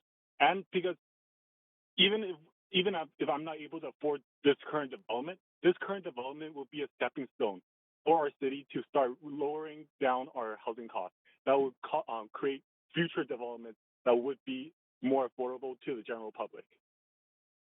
How do you figure that this development will create future developments that will be more affordable? I don't get that. Because it will increase supply of housing within the city. And when we have more supply within the city, the housing price will go down. Because right now, the biggest issue I see with now, Vancouver, but price is going up. well, the thing is, our supply is not meeting the amount of demand that's actually coming into the city. If we actually build more developments and higher density developments, not just townhouses or single family houses, right? More high density development, we are able to actually make enough supply for our market pricing to actually come down. Okay. and any kind of development that's more affordable than $300,000 for a down payment would be considered affordable, like a good step in the right direction. Okay, it's affordable even if you don't have to have $62,000 income to rent it. Yeah. So right now I make more than $62,000 in income, but because of what my goals are in life, I'm unable to actually afford the price of rental right now. Okay. Well, I wish you good luck in finding something. Thank you. I appreciate it. Thank you. Councillor Dejanova also has questions for you. Councillor Dejanova, please go ahead. Thanks so much. Just a follow-up question. Are you concerned that if the city doesn't keep up with the supply, I mean, we're already not meeting the demand. I think you've well made that point. That this will become less affordable and more out of reach for you and those you know in similar situations? 110%. So that would be why you're advocating for it, because I think another councillor had just asked you about the rationale for that. Is it's not just about this project for you, but this project is a part of it? Is that what I'm hearing? That is correct. This project is more. It could be a stepping stone into helping us get more projects like these going on in the city, so we're able to actually lower the housing costs and actually have young adults afford housing within Vancouver. Thank you so much. That's all my questions. Thank you. Thanks for calling in. That's it for questions from council. So again, appreciate your participation this evening, and we're going to move on to the next speaker. Thank you, everybody. Thank you. Speaker number 7 is Ryan Pack. Ryan Pack. Hello. Hi there. You have up to 5 minutes to speak to council. Whenever you're ready, please go ahead. Perfect. Thank you. Well, first off, I'd like to appreciate everyone for spending their evening going through all of this. It's great to see that the city is putting an effort towards affordable housing. I myself, I am a young professional, 26, graduated from UBC, born and raised in Vancouver. And it's been shocking for me to find out that rent is not as affordable as I would like it to be in the city. I actually did used to rent with a roommate of mine in a basement suite, but just the living conditions alone, as well as the rental costs, it was just unaffordable. So essentially, for myself and other young professionals out there to have a sense of savings and an emergency fund and afford the daily luxuries that we have in Vancouver that we all enjoy, it just wasn't feasible for neither myself or my roommate to be renting in the city. So we both actually had to move back home. And with the motion of this project, having affordable housing out there, even if it's a studio at price at around $1,600, I would find is a lot more appealing, especially if it's a new development compared to what's out there for the similar price range. You're looking at basement suites, basement studios, illegal suites, the like, and so forth. And it's unfortunate, especially as a city as nice as ours, to be limited to only those of a certain income and higher, when a lot of the jobs within Vancouver that help run the city just don't keep up to that standard. but yeah, I would like to press my support and for the development, and hopefully the council can provide many more opportunities like this for everyone else as well. Thank you. Thank you so much. I don't see any questions for you, so I'll thank you for participating this evening and move on to the next speaker. Council, the next speaker signed up to speak is Manbir Singh Sajan, speaker number 8. Hello, everyone. Thank you for this opportunity. Great. Thanks for calling in. Up to 5 minutes whenever you're ready. Okay, yes. So my name is Manbir. I'm a 29-year-old professional living in Vancouver South. I've been born and raised here. The reason why I'm calling in to support this project on Knight and 20th Avenue is because I'm frustrated by the lack of rental options available in Vancouver. A lot of people I grew up with, a majority of them have already moved out or are highly considering moving out to Surrey to start their families. Not only have they given up on the idea of home ownership in Vancouver, but we also have not been able to find any form of affordable rental homes, short or long term. And when there are units available or ads, they get taken right away. So there's a big demand for it. If we can't even pass a rezoning for market rental buildings, I can't imagine us trying to solve this issue of home ownership. I understand this project isn't a solution, but it's still a good start. It's still 72 units that we need right now, and it's market rental regulated. And that's all I have to say. So thank you for your time. Thank you for calling in. Now, there's no questions for you, so I'll move on to the next speaker. Thanks again. Let's see, Council. Next speaker is speaker number 9, Candace Valentin. Hi, good evening. Hi there. Can you hear me? Up to 5 minutes. Yes, I can. Up to 5 minutes whenever you're ready. Hi, my name is Candace. I was born in France and raised in East Vancouver. I grew up with a single mom in this part of town. I currently live just a couple blocks away from this proposed development. And I wanted to speak tonight because I really echo the sentiment of the other speakers. There's a huge lack of purpose-built rental units, especially in East Vancouver. I actually was one of the young people that moved away from this city in my 20s. I left probably from the time I was 22, and I just moved back just before COVID.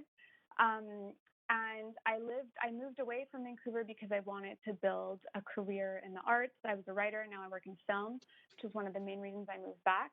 But I kind of had to start my career outside of the city because it wasn't sustainable to live here in the arts, especially, there's a lot of unpaid internships, low paid work. And it took me about 10 years to earn, develop myself in my career to earn enough of a living to be able to afford this town. I moved back here after living in cities like Montreal and Madrid and Lyon.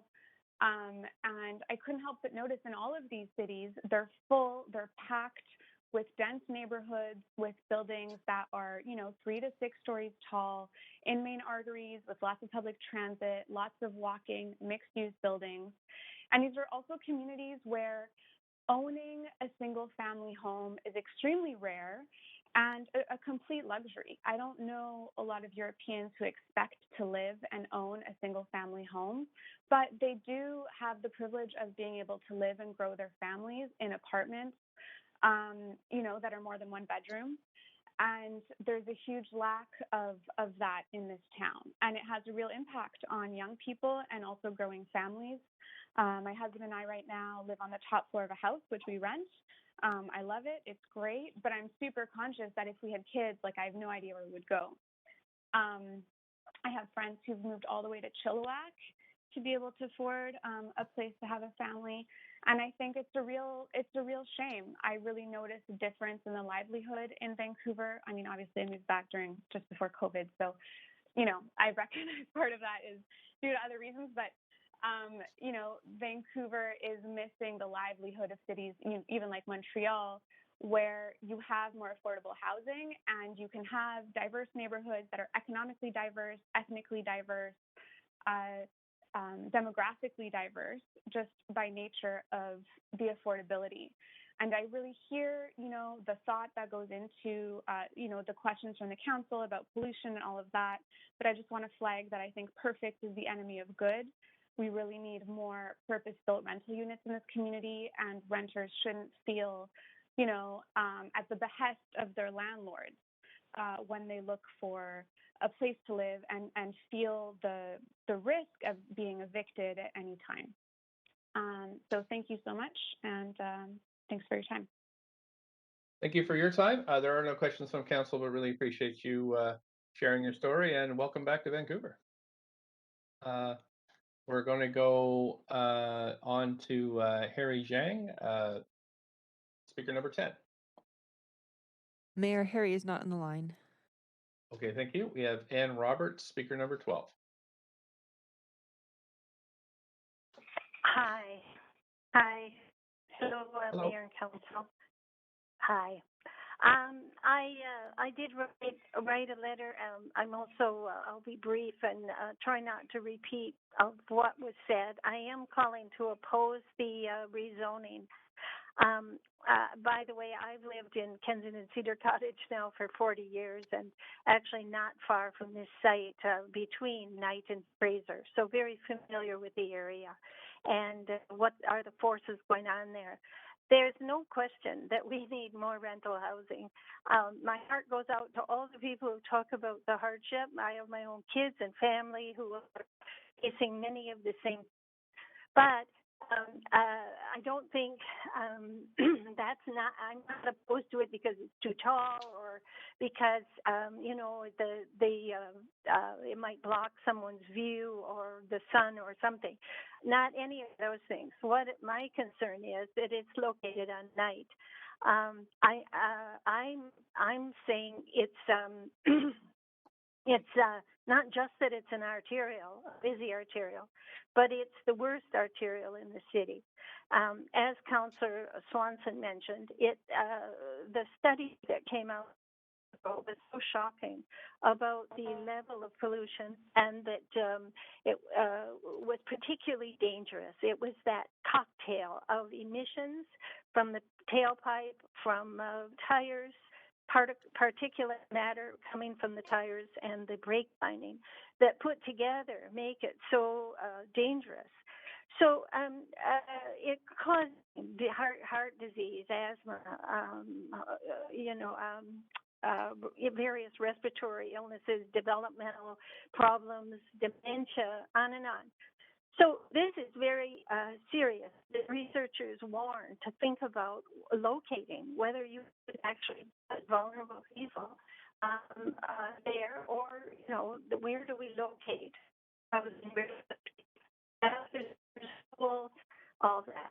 So the council did pass that motion years ago, which I was very heartened about, that there must be some improvements.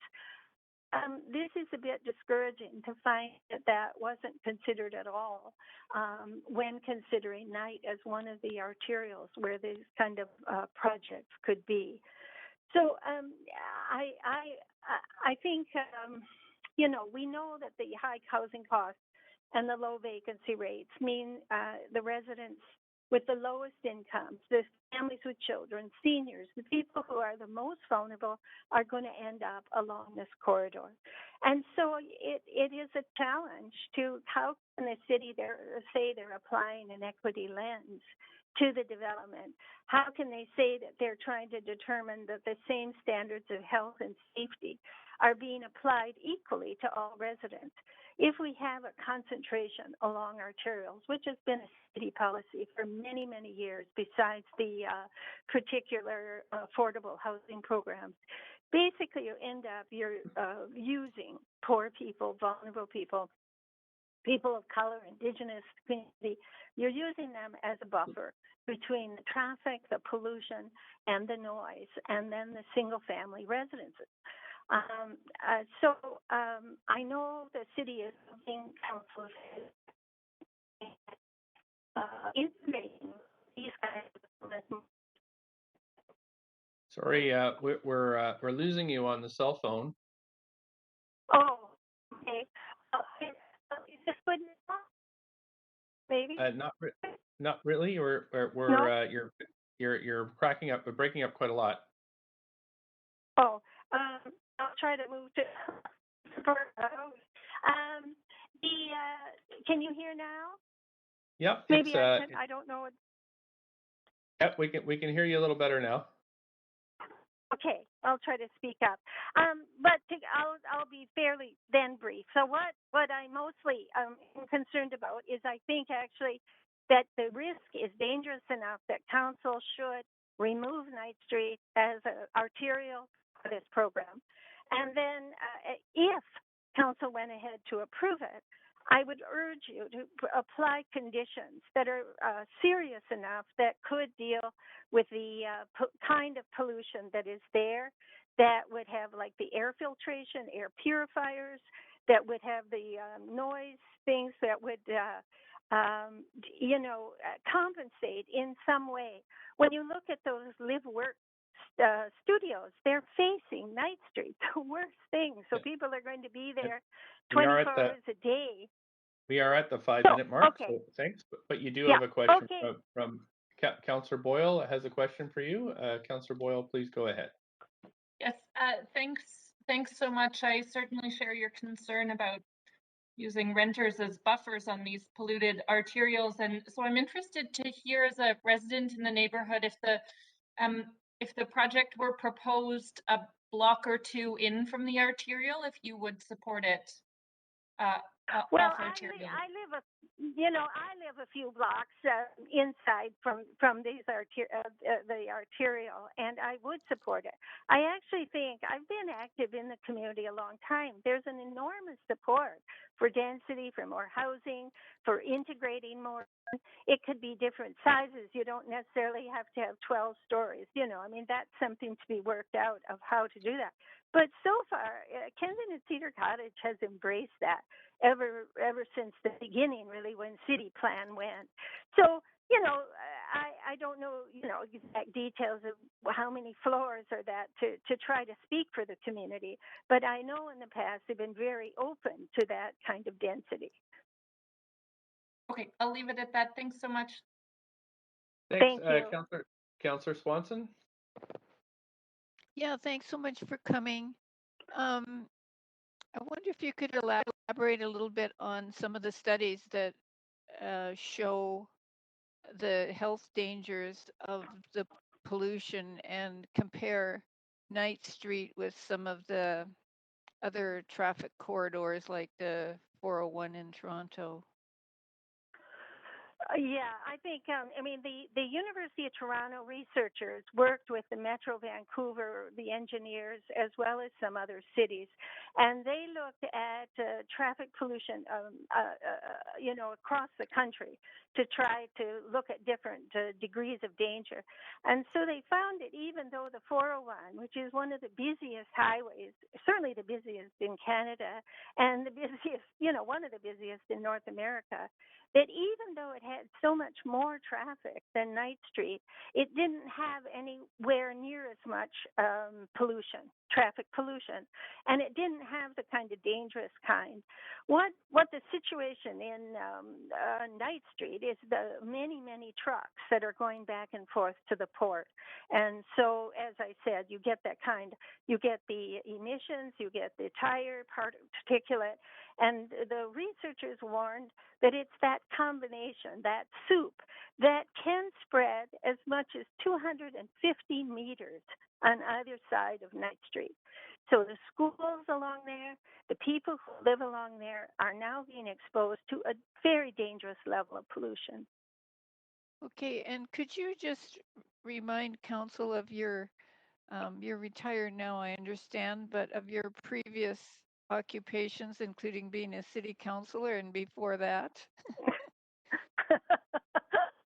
Commiserate with you guys of the meetings. I did start out of the city public with being chair of the Kensington Cedar Cottage City Plan Committee, and also served on the school board, but have been active over the years, also out to the park at Grace Park and things like that. So brought my kids up in the community, went to school there, and I've long been concerned about Ninth Street. That if you have a situation with all that traffic going back and forth to the port, we need access to the port, but then what has been done for those people who just happen to have had houses along it used to be a pretty residential street, and you know, we look at that.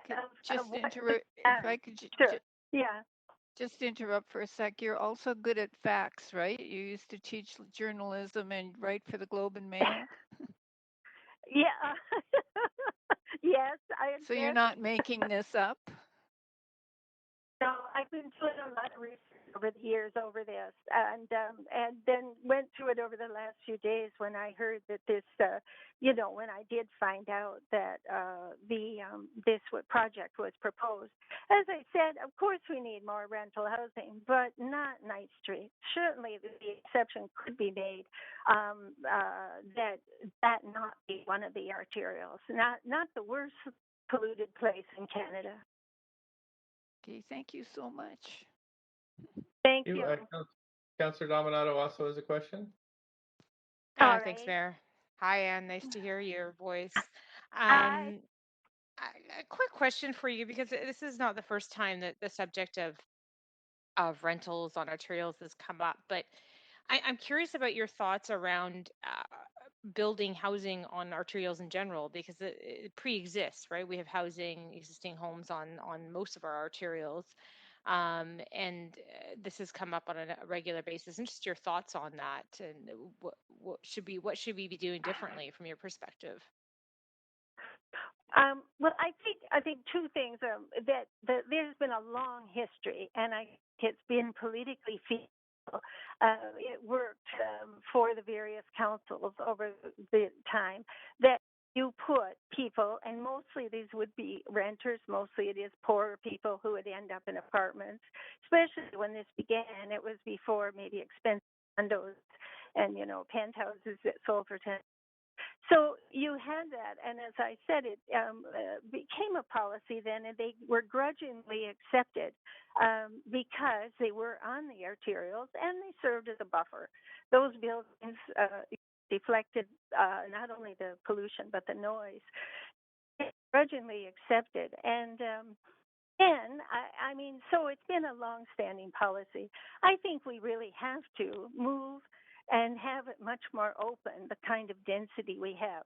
But I think also there can be ways to have modest density. There can be ways to have attractive density.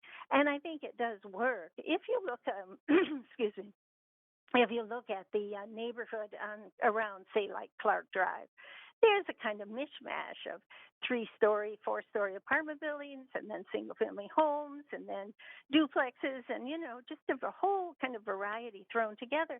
That's one of the most desirable neighborhoods in the city, for many people. And it certainly is not cheap. It's not like it's depressed property values. So I think we can look at some of those very exciting options, and I think then people would be more welcoming in all the single-family areas, not not viewing it as a threat. Appreciate that. Thanks for calling in this evening, Anne. Thank you. And that's it. Okay, appreciate your calling in, and we're going to move to the next speaker. We have Judy Fong, speaker number 13.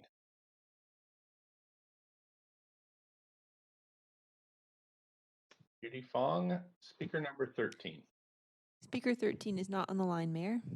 Thank you, clerks. We have speaker number 14, Lackfear Dillon. Hello. Hi there. You have up to 5 minutes whenever you're ready. Okay. Hello, everyone. My name is Lackfear Dillon. I'm 25 years old, and I work as a land surveyor, living in the Vancouver South area. I've lived here pretty much my whole life. I'm calling in to support the project on Knight and East 28th Avenue. Because of the limited rental options available in Vancouver, I think this is a great project. Currently, I'm living at home with my parents because it's not affordable to rent a place due to the limited supply and high demand of housing. it's very difficult to compete with however many number of people apply for the one basement suite, and the price is just crazy.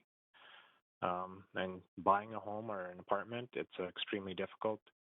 It doesn't look like a reality right now. Maybe one day, but with the prices in Vancouver at all-time high, renting is the only option right now.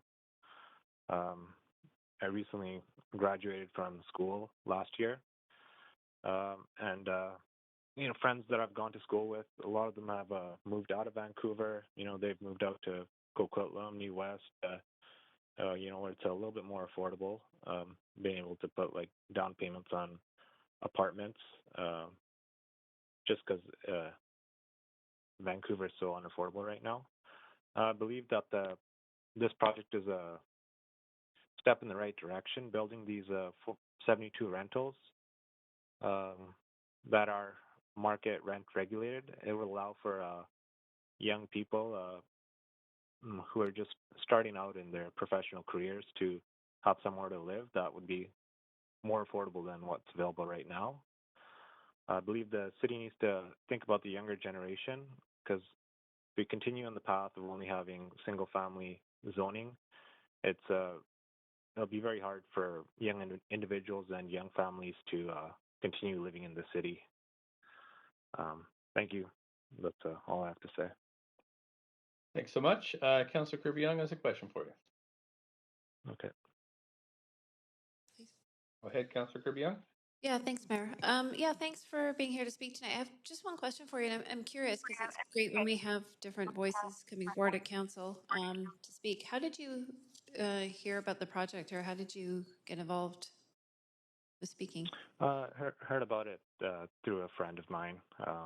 Heard about the project through him. Okay. I was curious because we're hearing quite a number of sort of speakers similar to yourself, younger, starting out, experiencing a shortage of housing. So I was just wondering if that was word of mouth, or if you heard some outreach or participated in a session, or just... It's a word of mouth. It's difficult to find a place, just talking to different people, you meet people going through the same thing. So just met them through a friend. Okay. And can I ask, do you live in this area now, and it's a neighborhood you like to stay in? Do you live in a different part of Vancouver? Like what? Yeah, I live in Vancouver South. Grew up in Vancouver. It's not too far from where I currently live. I currently live in about approximately the Killarney area. Okay, so you're in terms of options, you're looking for them in sort of different across different neighborhoods. Yeah, it's mostly single-family housing from where I am right now. Somewhere in Vancouver would be nice to live. Okay, thank you. Thanks for being here. Okay, thank you. Thanks. That's it for questions. Appreciate you phoning in this evening and sharing your views. I will move on to the next speaker now. We have Lillian Cho, speaker number 15, Lillian Cho. Hi there. Can you guys hear me? Sure can. Up to 5 minutes, please. Great. So good evening, Mayor and Council. My name is Lillian Cho. I've been employed with the provincial government for the last 11 years. I'm born in BC and a longtime Vancouver resident. And I just want to take the time and speak out today because I understand the importance of having adequate and affordable rental housing to support a growing population. My understanding is this project, Knight Street, will bring a brand new apartment building with 72 new rental units to offer my community. And I think this is a great idea to have higher density housing in these low density residential areas. I find that single detached homes create a supply problem, which drive up rent prices for middle class families like myself, who are some of the most least able to afford it. I think the rental project proposed would provide much needed housing options, and I also appreciate the fact that this location has decent transportation options with buses, bike routes, and walking distance to many public amenities. It's a neighborhood that I live in, and I have great appreciation for it. And personally, I've had many people in my life, family and friends, that have moved out of Vancouver due to limited supply. It's been especially difficult during the last year and a half during the pandemic, being away so far from my network of support. I love my home, Vancouver, but I also feel a piece of home is missing. My hope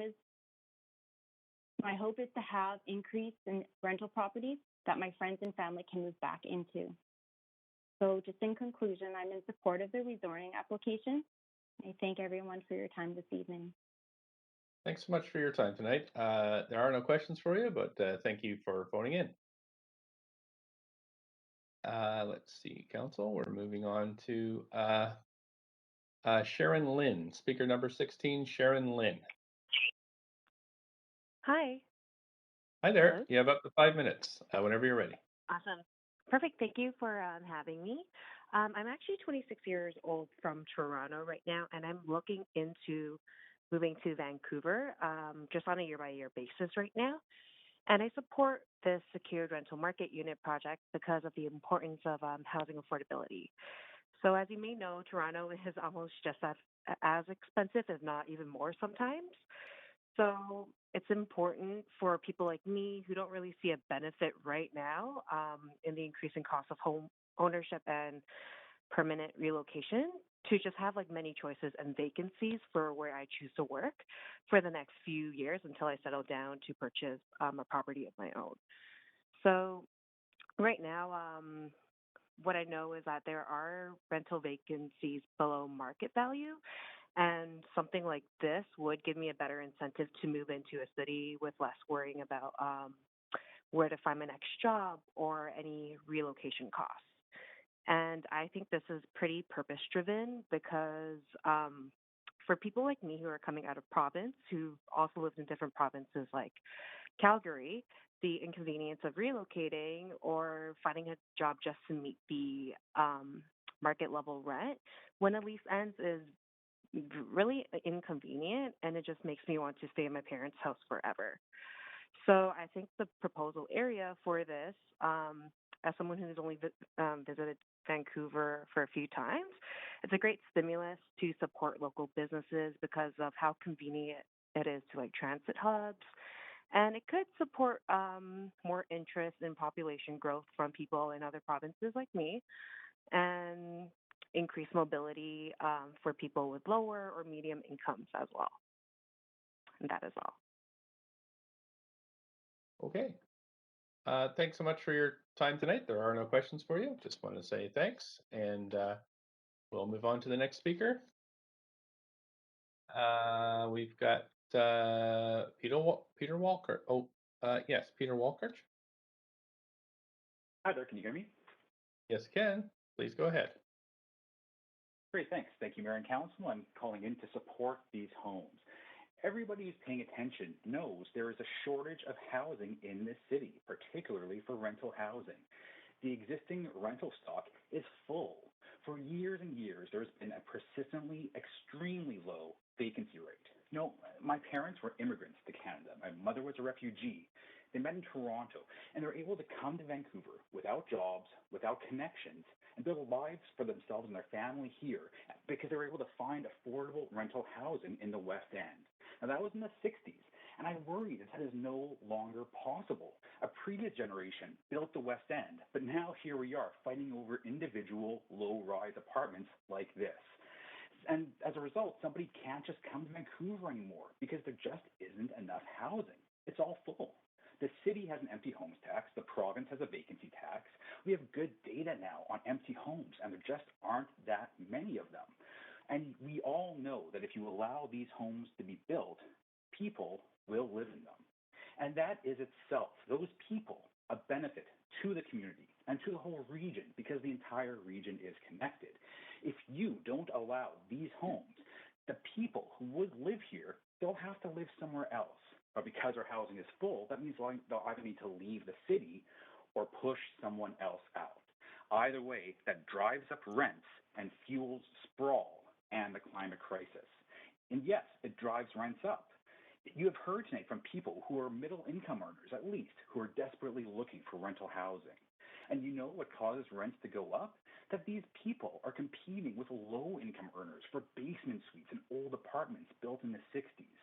what do you think will happen if you don't allow these homes? What happens to the people who can afford to pay these rents? They don't disappear into the void. So yes, building housing like this helps keep rents down. You just need to build a lot of them because the need is huge.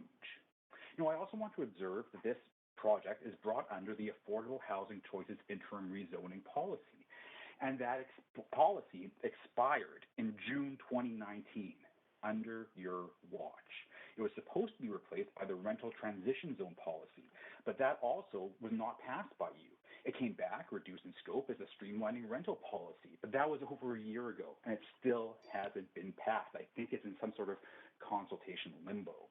So right now, under your watch, there's a huge gap in the city's housing policies, because as it stands right now, as I understand things, there is no path for a modest, low-rise rental apartment building like this one to proceed.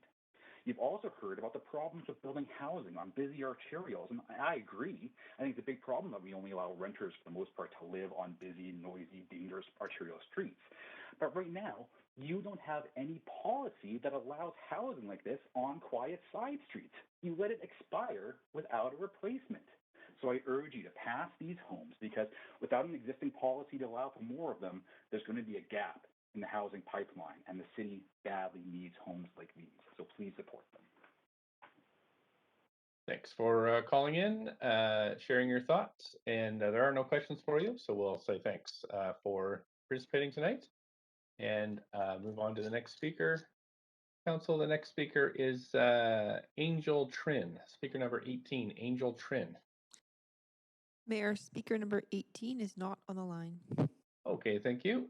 We have speaker number 19, Monica, sorry, I'm mispronouncing it, Stripe.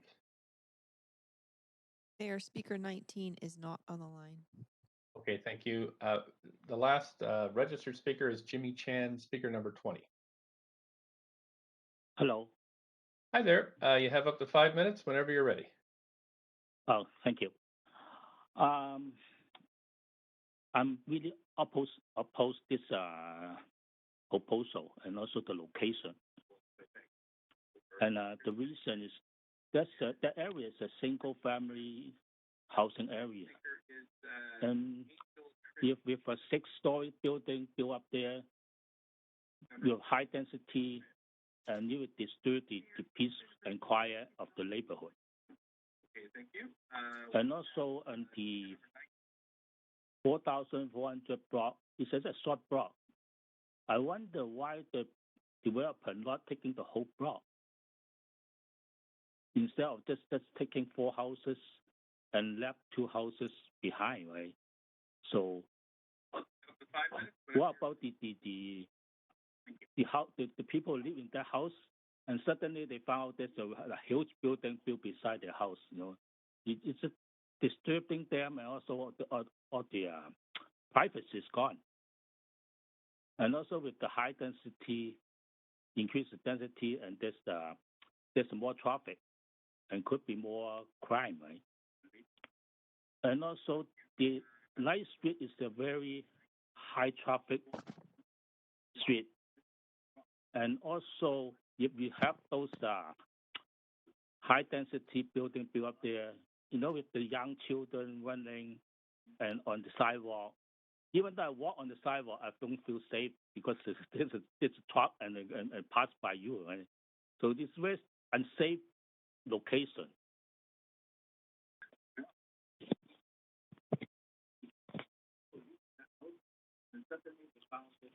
So is that it? I think the developer, if they want to do a building, they should take up the whole block, and then there should be at least there should be a 2 street linked separate from the single family home.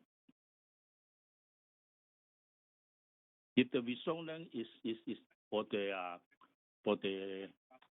row houses or townhouse, I'm not opposed. I'm not against it, but this huge building built up there, no, I'm really opposite. Yeah.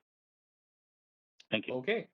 Thank you so much. There are no questions for you, so we'll thank you for calling in tonight. Council, that is the end of our registered speakers list.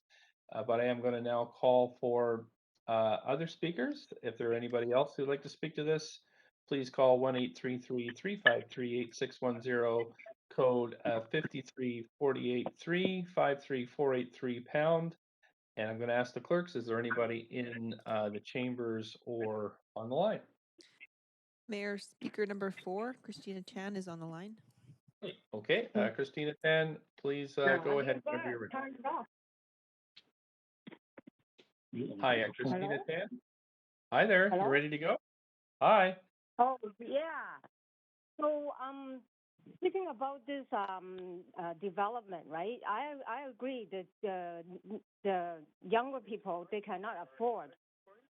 So thank you for calling in tonight, Council. What the heck? You turned it off. I cannot hear. No, Hello? I think you have the computer on in the background, so it's getting a bit of an echo. Oh, okay. Sorry. Okay, That's okay, so no I problem. agree about the people, the young people being not affordable. But the thing is, when they build this building, shouldn't they be you guys call it affordable, right?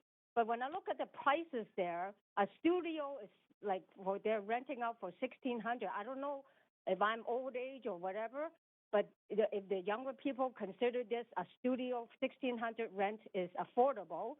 To me, that's like a downtown rental amount. And is that really affordable?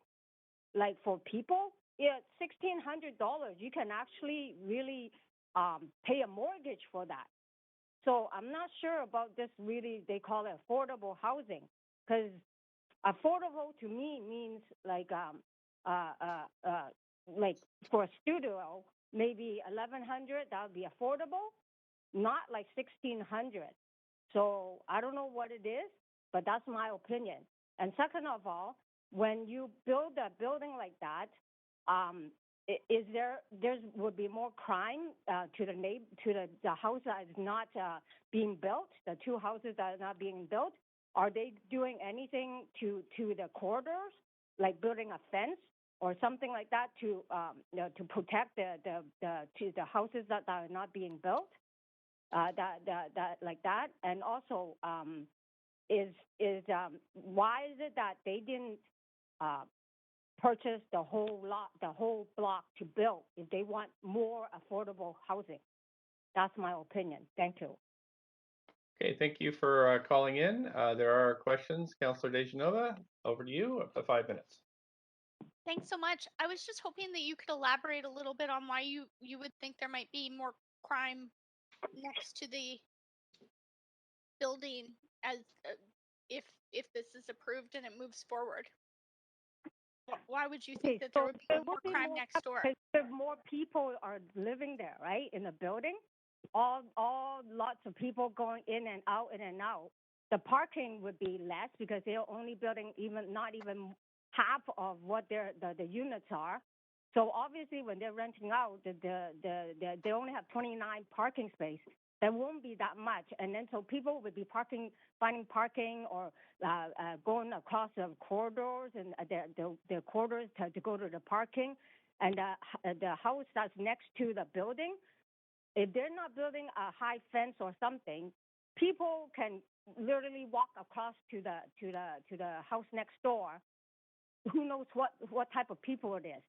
Then what kind of protection is there to the people that live next to the building? So that increase the traffic flow because of the rental, all these different rental units, and also the main floor for those traffic. That's what I'm saying.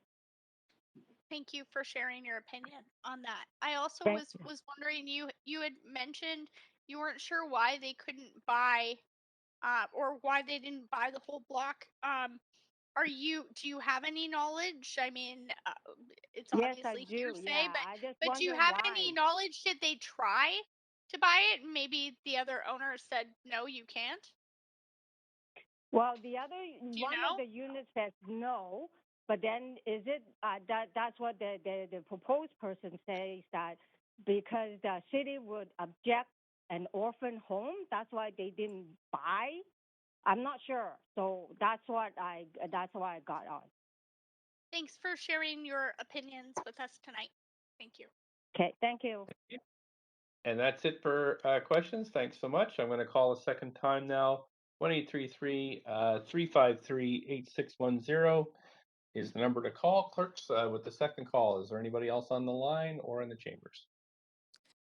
Mayor, Speaker 13 is on the line. Great. Thank you. Speaker 13, please go ahead whenever you're ready.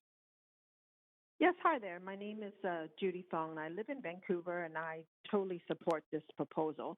I'm going to talk regarding this in the terms of a teacher because that's what I am. Because I think tonight you had a lot of people speak in terms of being a homeowner in that area. Firsthand, I think it's very beneficial to have secure, stable housing. There's nothing more stressful than students needing to move schools because the parents need to find a new place to rent. For families living in basement suites, that's the reality of them in a city like ours. That's why it's very important to have secure rental. So I heard from many parents that the cost of living in our city is making it harder for them to do things that they want to do with their children. Now, however, we also know that it's not just parents, teachers that need a place to live. And, you know, many people are choosing to rent. I think is great to be able to own homes, but it's also having these rentals gives everybody an opportunity to live within the city. And I think that the rent that they're charging is pretty fair because it's going to be brand new and the square footage is pretty good. Diversity of housing options is really important. Residents need choices, and there's a huge demand for this type of housing. I think that having this type of housing in this certain area brings richness to the community. And I think if you look around in that neighborhood, it's close to schools, which is what I was talking about. There's quite a few schools in that area, and it's close to park, and it's close to the Kensington Community Center. It's close to transit. It's close to a library, and there's childcare facilities in that area and bike routes. So I think it's a great idea to have that rental property there. Okay, thank you so much. There are no questions for you, and I'm going to call I'm just going to check with the clerks. Is there anybody else on the line? Thank you. Thank you. No additional speakers, Mayor. Okay, I'm going to call third and final time for speakers of this item. Council, it is 8:47, so we're going to take 5 minutes, and we'll come back at 8:52. Thank you.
Sorry, Mayor. No new speakers. No new speakers. Okay. Thank you very much. So, as we have no new speakers, we'll close the speakers list. And as we've received fewer or no comments after 5 p.m., we're going to close the receipt of public comments. And I'm going to ask the applicant if the applicant has any closing comments.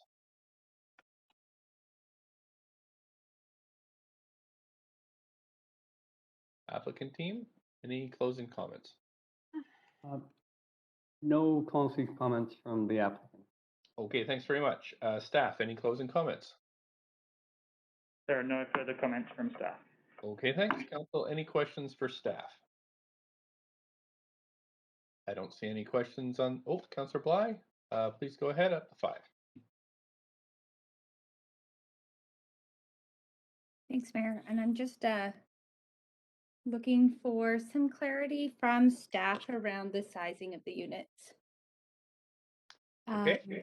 Particularly around the studio, noting that 46% of the units are studios, priced at just below, well, the market is saying just below 1,600. So trying to get some clarity around what we can expect if this development were to go through in terms of size of the units and cost of rent to staff. Yep, staff. Yeah, thanks for the question. So the average unit sizes weren't included in the report as the applicants weren't taking the DCL waiver, so they weren't required to comply with minimum unit sizes.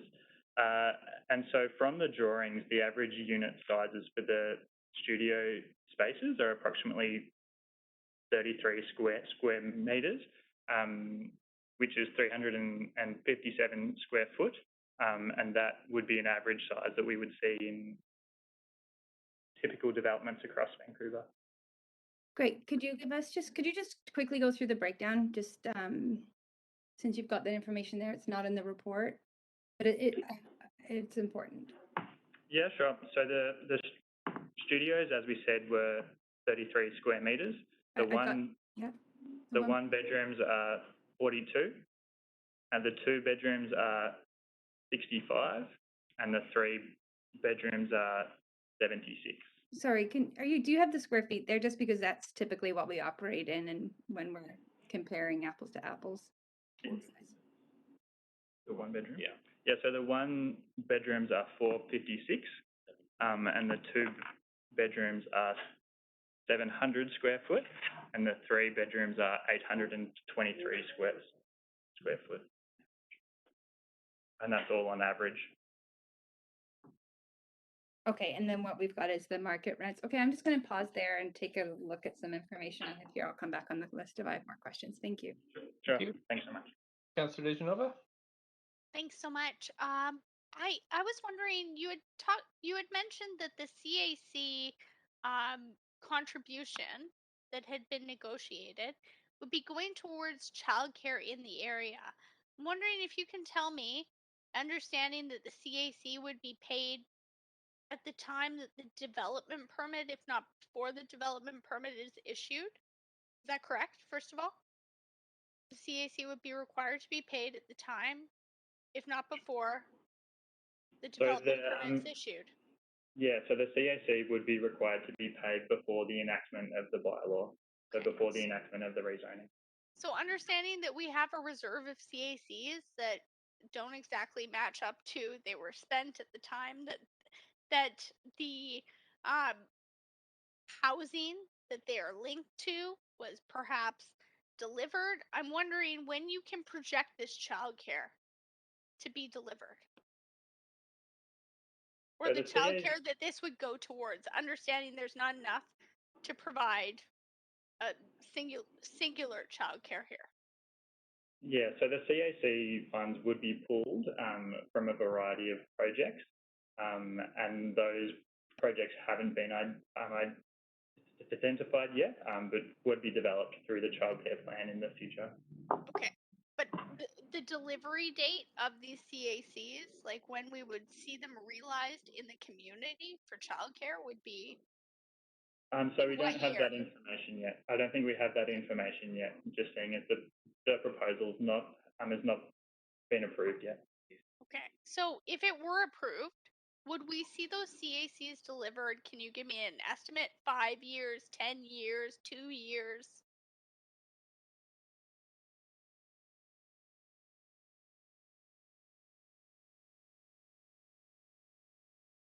I might want to move for another round of questions at this point. Yes. Unless I've lost you, Mayor? No, sorry.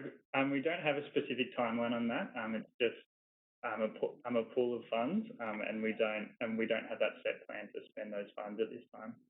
Okay. I'll leave it there then. I won't move for a second round of questions. Thanks. Thank you.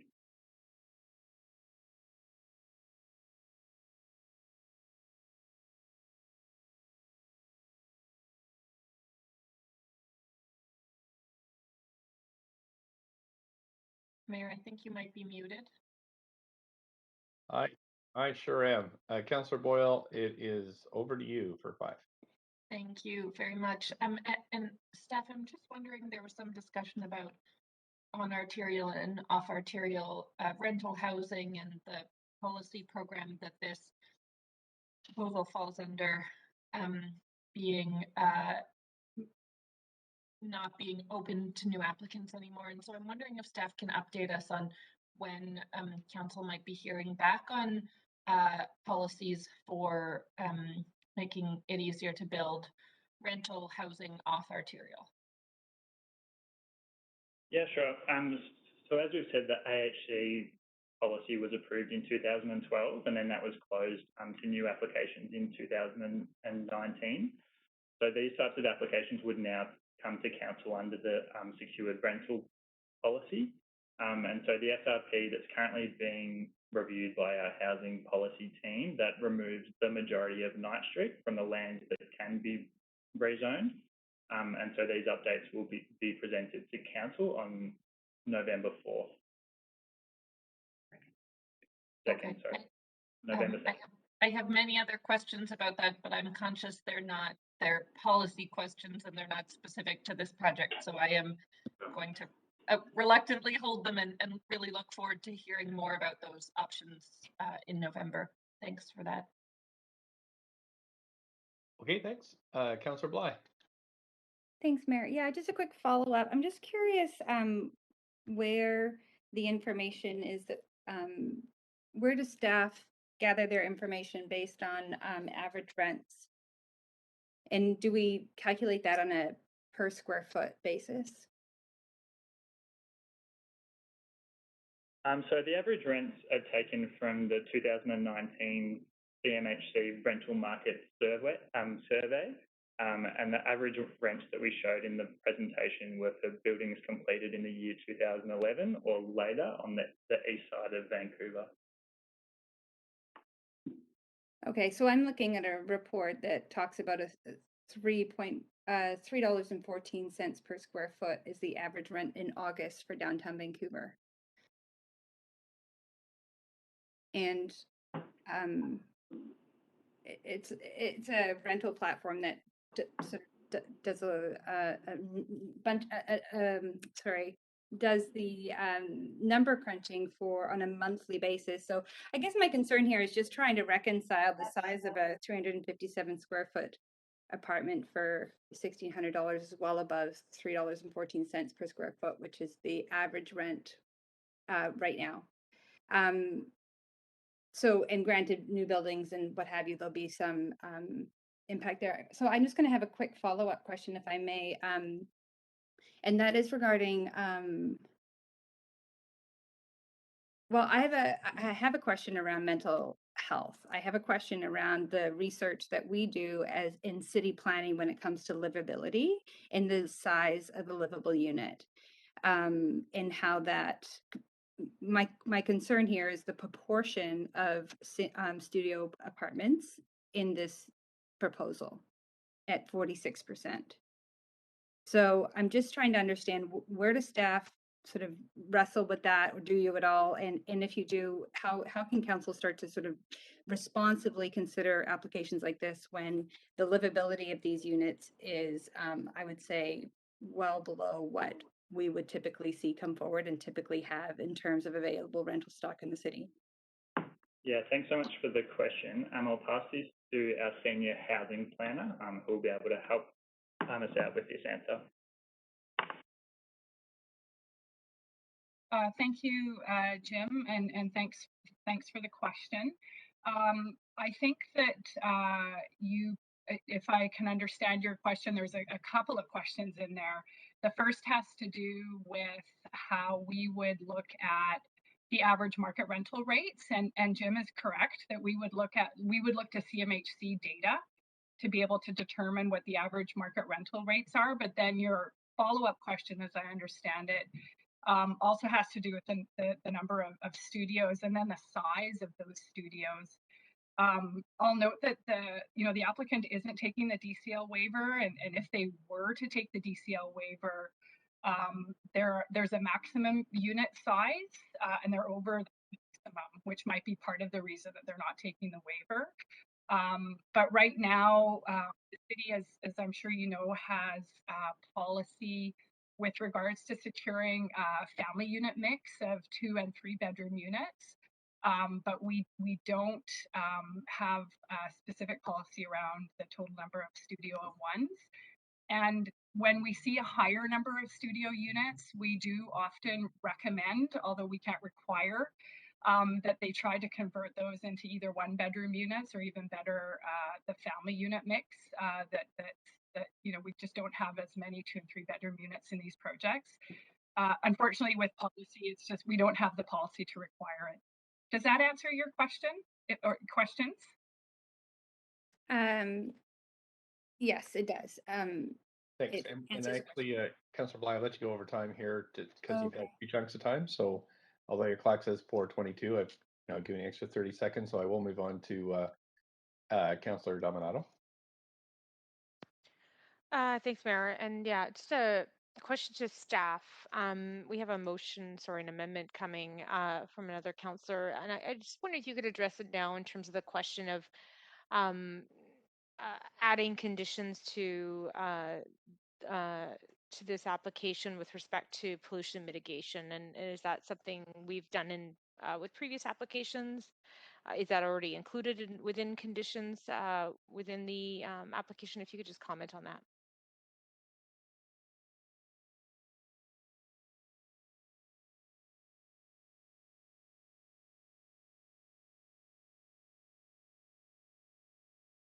Yes, so we have done this before, and we can add a requirement to Appendix B of the report, and this is definitely something that we can work with the applicant through the development permit stage, just to refine this work and to ensure that we can get good outcomes on this. And has the applicant already indicated that they were undertaking some mitigation measures, or was that already addressed? Sorry, I apologize if it was addressed previously. So no, they have not indicated that they would be involved in this extra work, but there are requirements that do exist under the green building policy that they have to comply with. And just while we're on this track, because I think the subject of affordability has come up quite a few times, both from speakers but also from councillors, in adding conditions, would this then potentially add additional costs to the units and rents?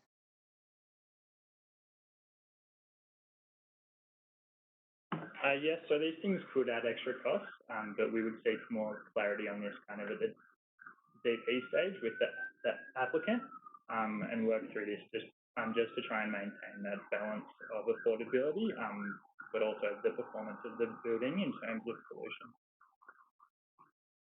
Okay, thank you. Thank you. Councillor Swanson.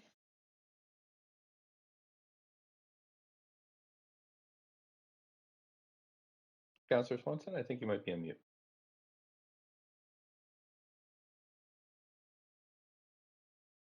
Sorry. That's okay.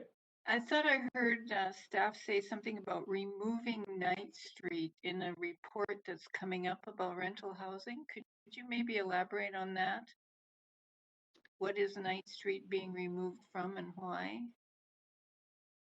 So there are updates coming to the secured rental policy that will be presented to council on November 2nd. These have been going through community consultation this year, and there have been changes made to the eligibility map since council last saw the proposals.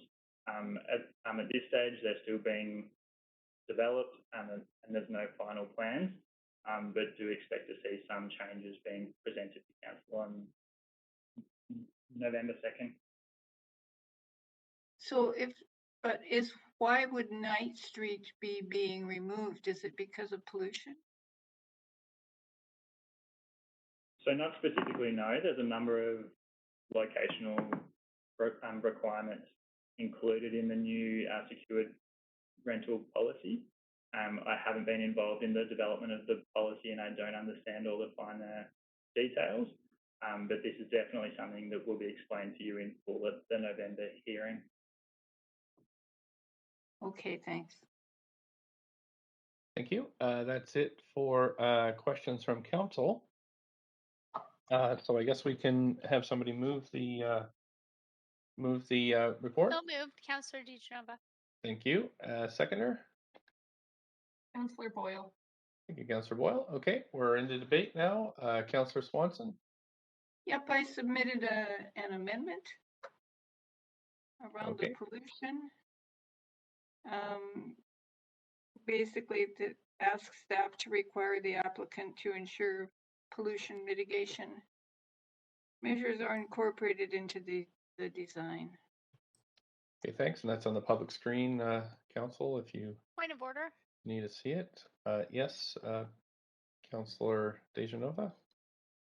Thanks, Mayor Stewart. I understand that we're in a public hearing, which is a quasi-judicial body, and I state this because a motion out of order under Section 8.7, Section B would be conflicts with a law or a bylaw, or A is not compatible with the purposes and objectives of the Vancouver Charter, including the good rule of government of the city or the health, safety, and welfare of its inhabitants.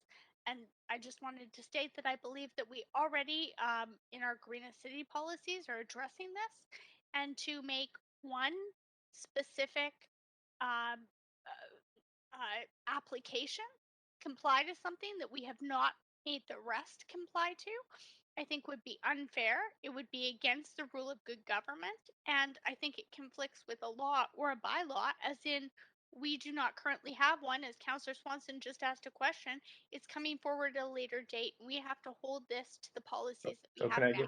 can I ask you, are you asking for a ruling on this? I am asking for a ruling on Okay, this.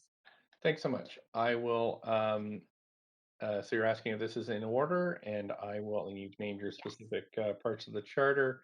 So I will get back to you, sorry, the procedural bylaws, and I'll get back to you shortly. Yes, thank you.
Council, I have checked, and it does look like this amendment's in order. So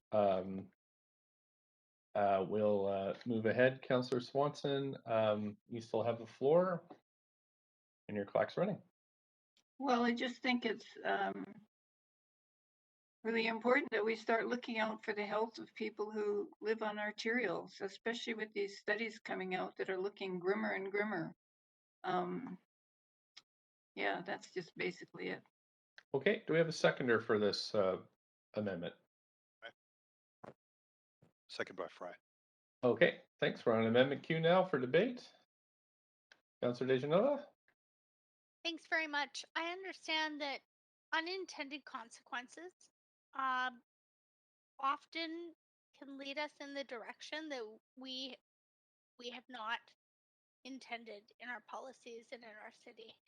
And I appreciate that each of us have policies that we hope to see come from motions that we've moved forward. But I also understand that public hearing is about consistency and fairness. And, you know, I note that when we all voted, I look back to the minutes right now of, you know, looking at sort of our industrial districts and zones, such as, you know, Lululemon's application and you know, a vote in favor by the councillor who's put this amendment forward, that this was not a requirement there.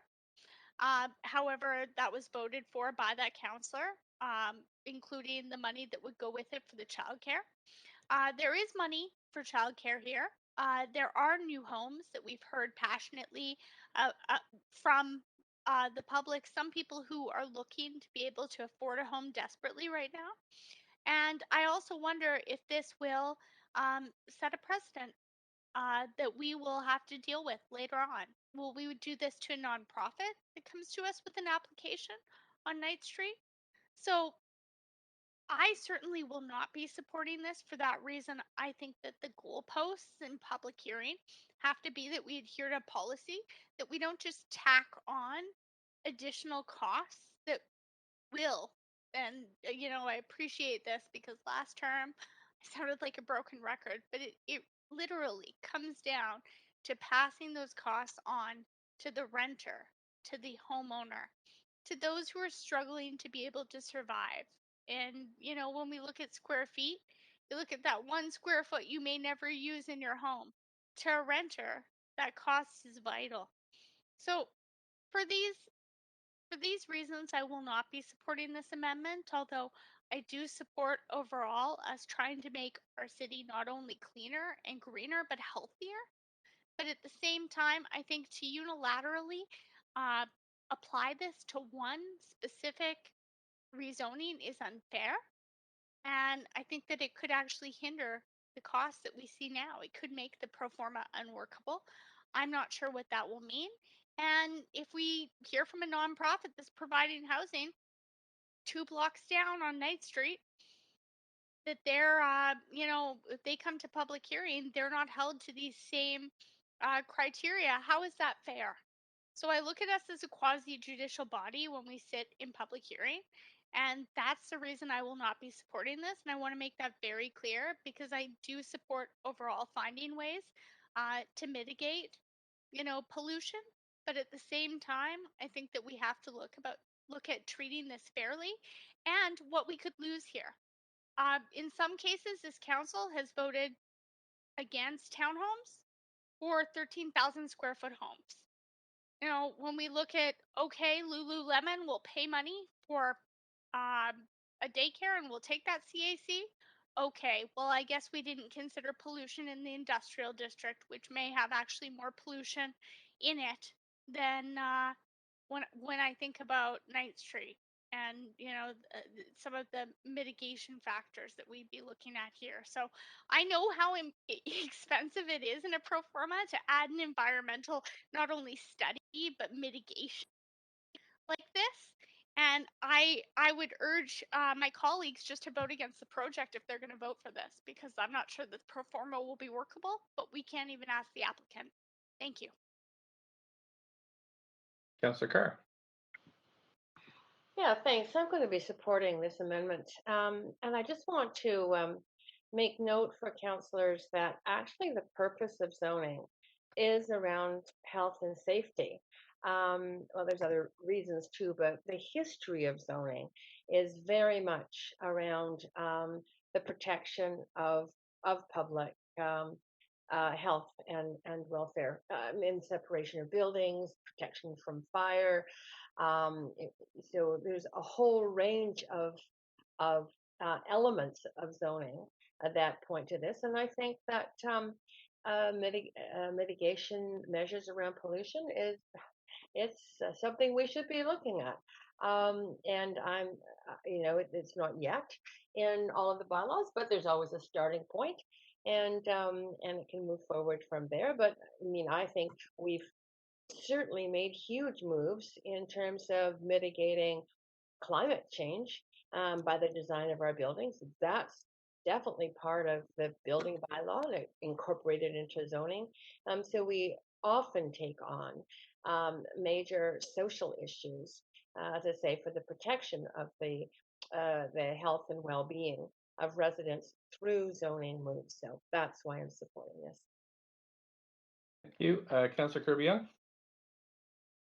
Yeah, thanks. I wonder if I could ask a point of information through you to staff. Yes. Great, thanks. I wonder if you can just help clarify for me. Yeah, just 1 second, Councillor Kirby-Young. You know, I've made some rusty mistakes today. I just want to check with the clerks on that one. I'll stop your timer. Sure. Clerks, can you get a point of information at this point in the process? Yeah, okay. I just got a note that it's okay, so please, I'll start your timer again. Go ahead, Councillor Kirby-Young. Thank you. I just wonder if staff can clarify or affirm that the applicant is required to or is adhering to the green buildings process. And second part of the question, what might be included? Give us an example of a pollution mitigation measure that the applicant might be required to undertake or do that they would not be required to meet in green buildings. Can you help us with that? Staff? Yeah, thanks very much for the question. This is Derek Robinson, Development Planner. So we can confirm that this application will be meeting Path B of the Green Buildings policy for rezonings. And in the case of the proposed amendment, we could see this condition be satisfied through the development permit review process. It may, involve reports by qualified professionals to demonstrate specific design measures. And, some strategies might include filtered forced air ventilation and heat pumps, highly insulated windows and exterior walls, and even possible reorientation of dwellings potentially. But again, that's something that we would work with the applicant through the development permit process. Okay, that's really helpful in terms of specific examples. And just quick follow-up on that, though. So can you give us one example of something that they would have to do to meet the green buildings policy that's already incorporated here? It was really helpful hearing you list those other examples of pollution mitigation measures.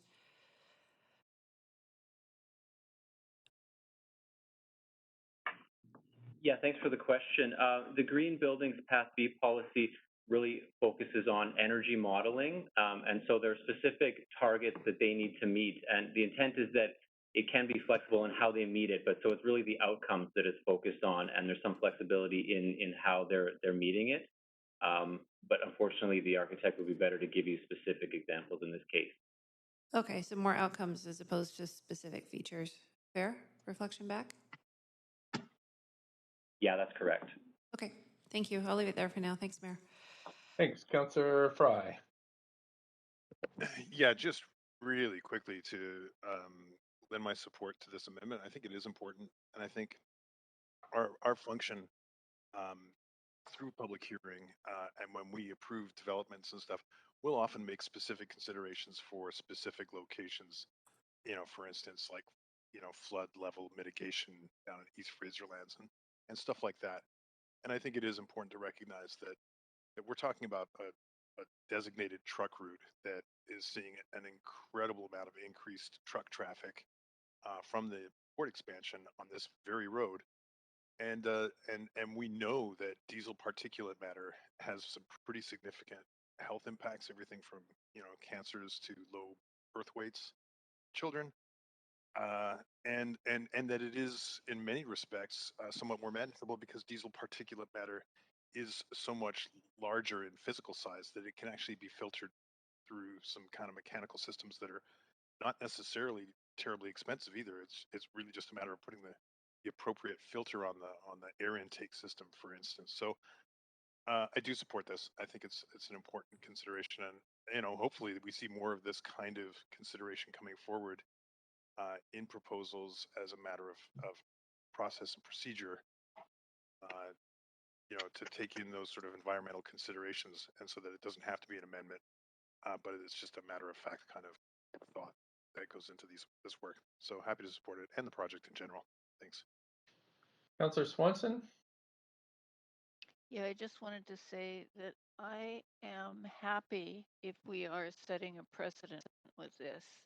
I think the precedent that we will be setting is the precedent of looking after people's health. And I think that's a good precedent to be setting. That's all. Thank you, Councillor Swanson. Councillor Dejanova, you have about a minute. I just had a point of information. Okay, just about a minute here. What's your Are we point of supposed to be setting precedents here or basing this on policy? That's a question for staff and maybe the mayor, because this is a quasi-judicial body, and I understand we're supposed to be basing this on the policy we have.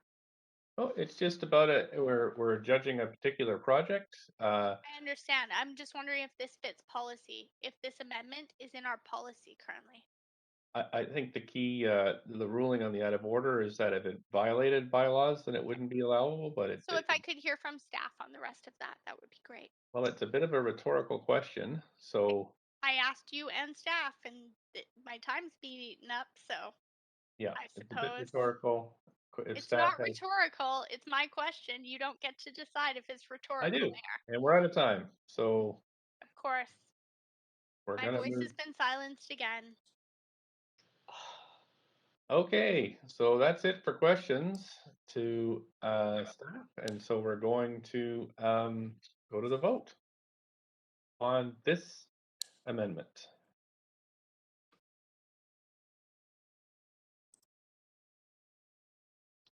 Councillor Dominato, Councillor Hardwick.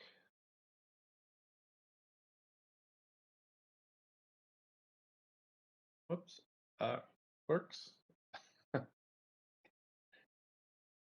You didn't. I didn't get a chance to click my button there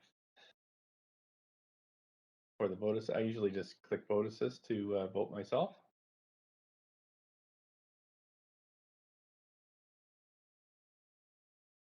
Mayor, I can mark you mark your indication on the minutes, or we can take a revote. Oh, that's fine. You can just mark me in the minutes as in favor. Okay, thanks. Okay, thanks. Okay. Do you just want to note who's in opposition? Sorry. Oh, yes, I'm sorry. Councillor Dejanova in opposition. Okay. Great. We are back to the main queue. Councillor Swanson, you have 4 minutes left. You're on mute. Is this speaking on the main motion? It is, as amended. Okay, so I'm going to vote for it because the motion was passed and because it won't just gentrify and because it's going to be pet friendly. I do have a lot of reservations about it, though. I don't buy the supply mantra, as we have a lot of supply and rents are still going up. The units aren't affordable, and Councillor Bly made a good point about how the unit sizes are really small. So the argument that one of the speakers made that you don't have to pay a $1,600 for a $1,600 a month studio, you can two people can move into one unit and split the rent. That doesn't work too good when you have really small units. But we do get pets, we do get some pollution abatement, and I don't think it'll gentrify because it's in a zone of single family housing, so I'll go for it. Thank you. Next is Councillor Boyle. Thanks, Mayor. And I will also be supporting the project. I absolutely think that we need more secure rental housing, and we heard that clearly from a number of people. We hear that regularly at this council and at public hearings. And I want to say, as I've said many times before, that I think the historic practice of focusing new rental housing on arterials is a big problem, and it is something we should have acted on already as a council. I was disappointed that the secure rental housing policy looking at off-arterial got sent back for more consultation, but I look forward to seeing it come back. This is a great example of where building this type of rental housing off arterial in the neighborhoods near Knight Street would be welcome, as we heard from one speaker, and would certainly reduce the need for additional costs of pollution measures, pollution mitigation measures, and would mean that more renters who are looking for secure housing to stay in the city are able to find a place to call home. So I really think that is the direction we need to be going, and I'm happy to be supporting this project as it stands today as well. Thank you. Councillor Dejanova, up to 5. Thanks. I have a point of information. I want to be clear, Mayor Stewart, that it's for staff. It's not for you. So can I ask staff I'm just point of gonna information? yes. Thank you. You did ask me last time, though. You included me in your point of I information. asked you and staff. I'm sorry that there wasn't time for staff to answer, but You did only have 20 seconds left, though. So go ahead. you didn't take 10. So for staff, I'm wondering if this could possibly make the project, the pro forma for the project, not able to proceed. If these measures, because I cannot ask the applicant this question, if that were the case, what would happen to all of these affordable housing units that so many people have signed up to speak to us about? I'm just wondering what may happen. Will this add to the, I mean, because they technically are not paying a DCL waiver, they could increase the cost of the rent? That's my first question. And my second question is this project even doable? And if it's not, what would happen? What would the applicant have to do in that case? Do your best, Steph. Yeah, thanks for the question. So it's likely that the changes will increase the cost of the construction.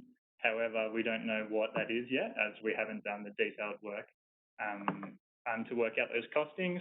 But it's unlikely that this would increase the cost of the rent. The rents are more they're defined by the market rather than the cost of the building. And so so as the applicant has not taken the DCL waiver, the rents are able to be set at that market rate. So they can set the rents at whatever they want and absorb the cost into the rents. Is that correct? Yes, that's right.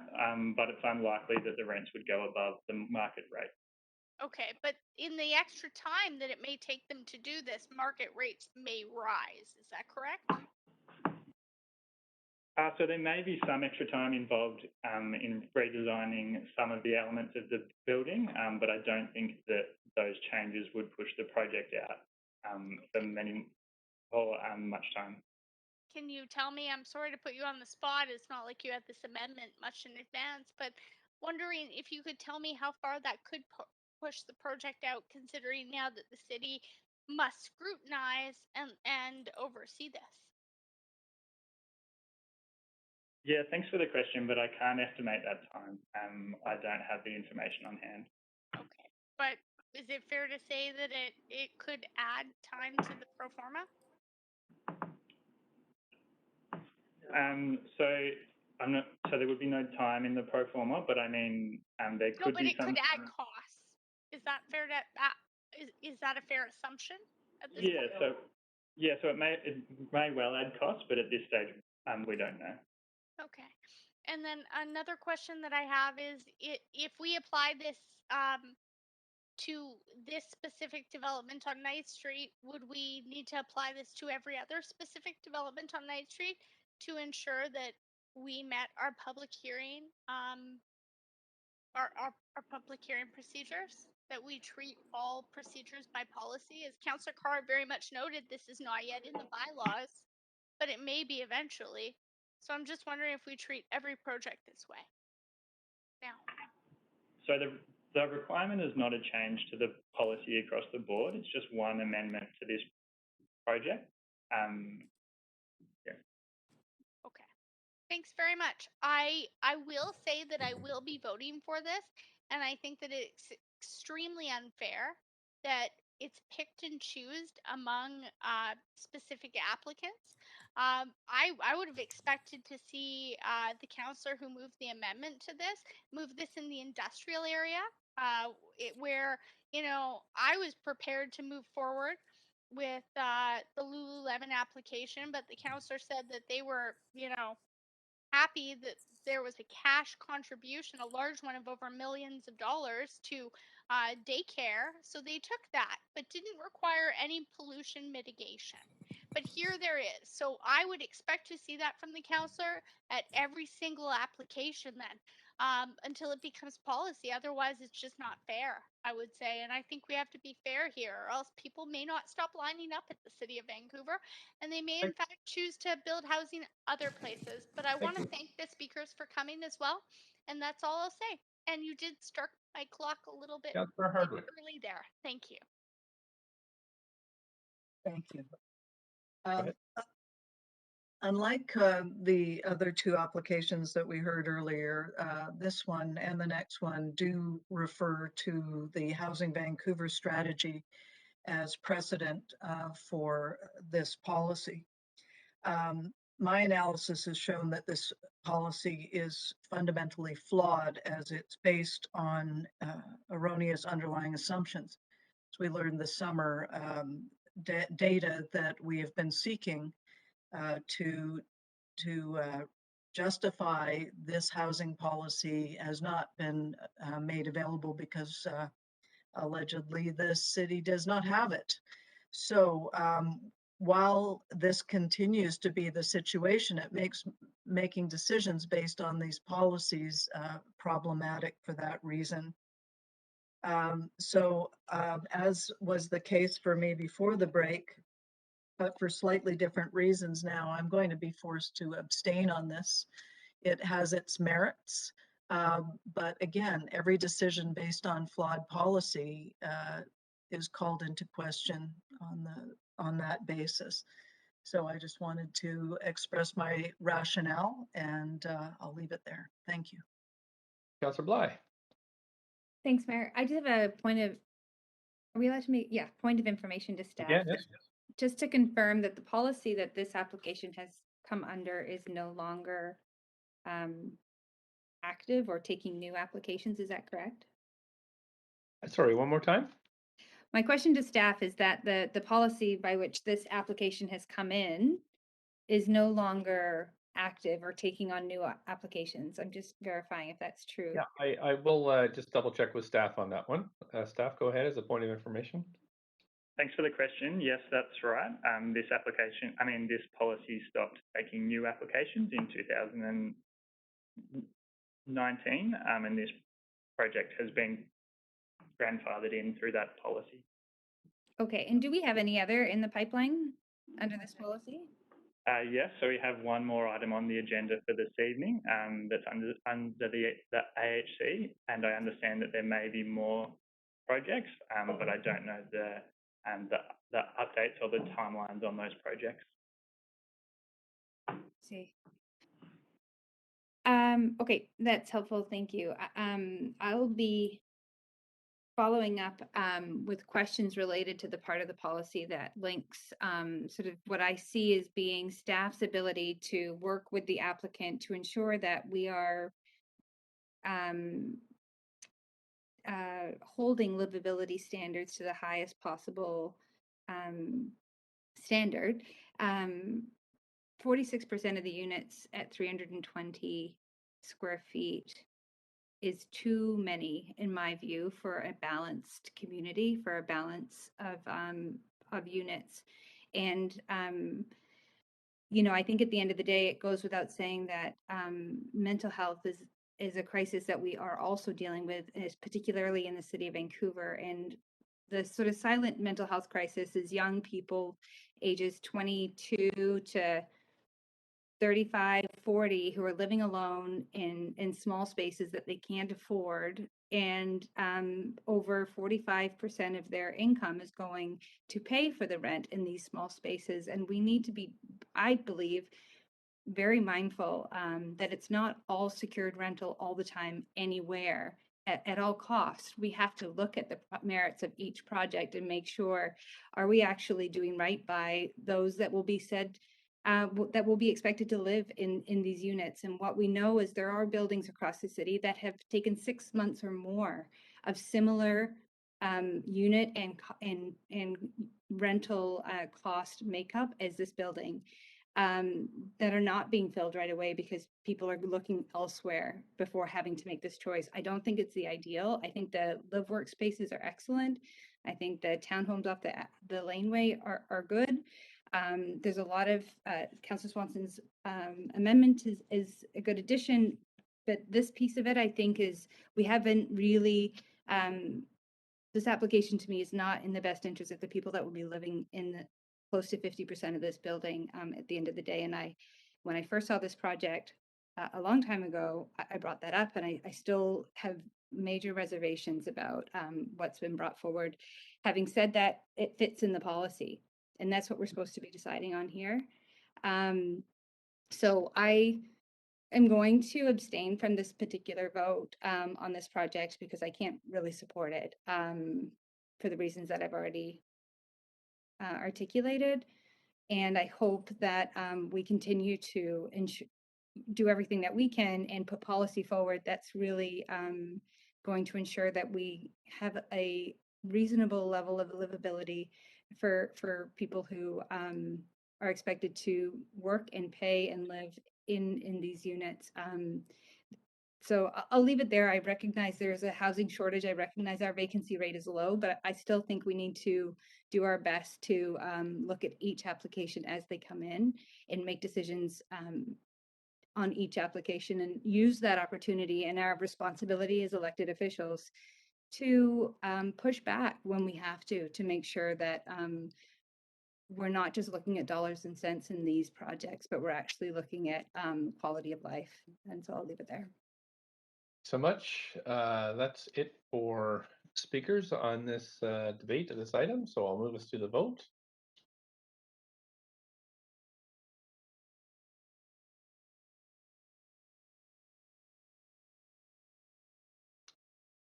Councillor Kirby-Young, Councillor Dejanova.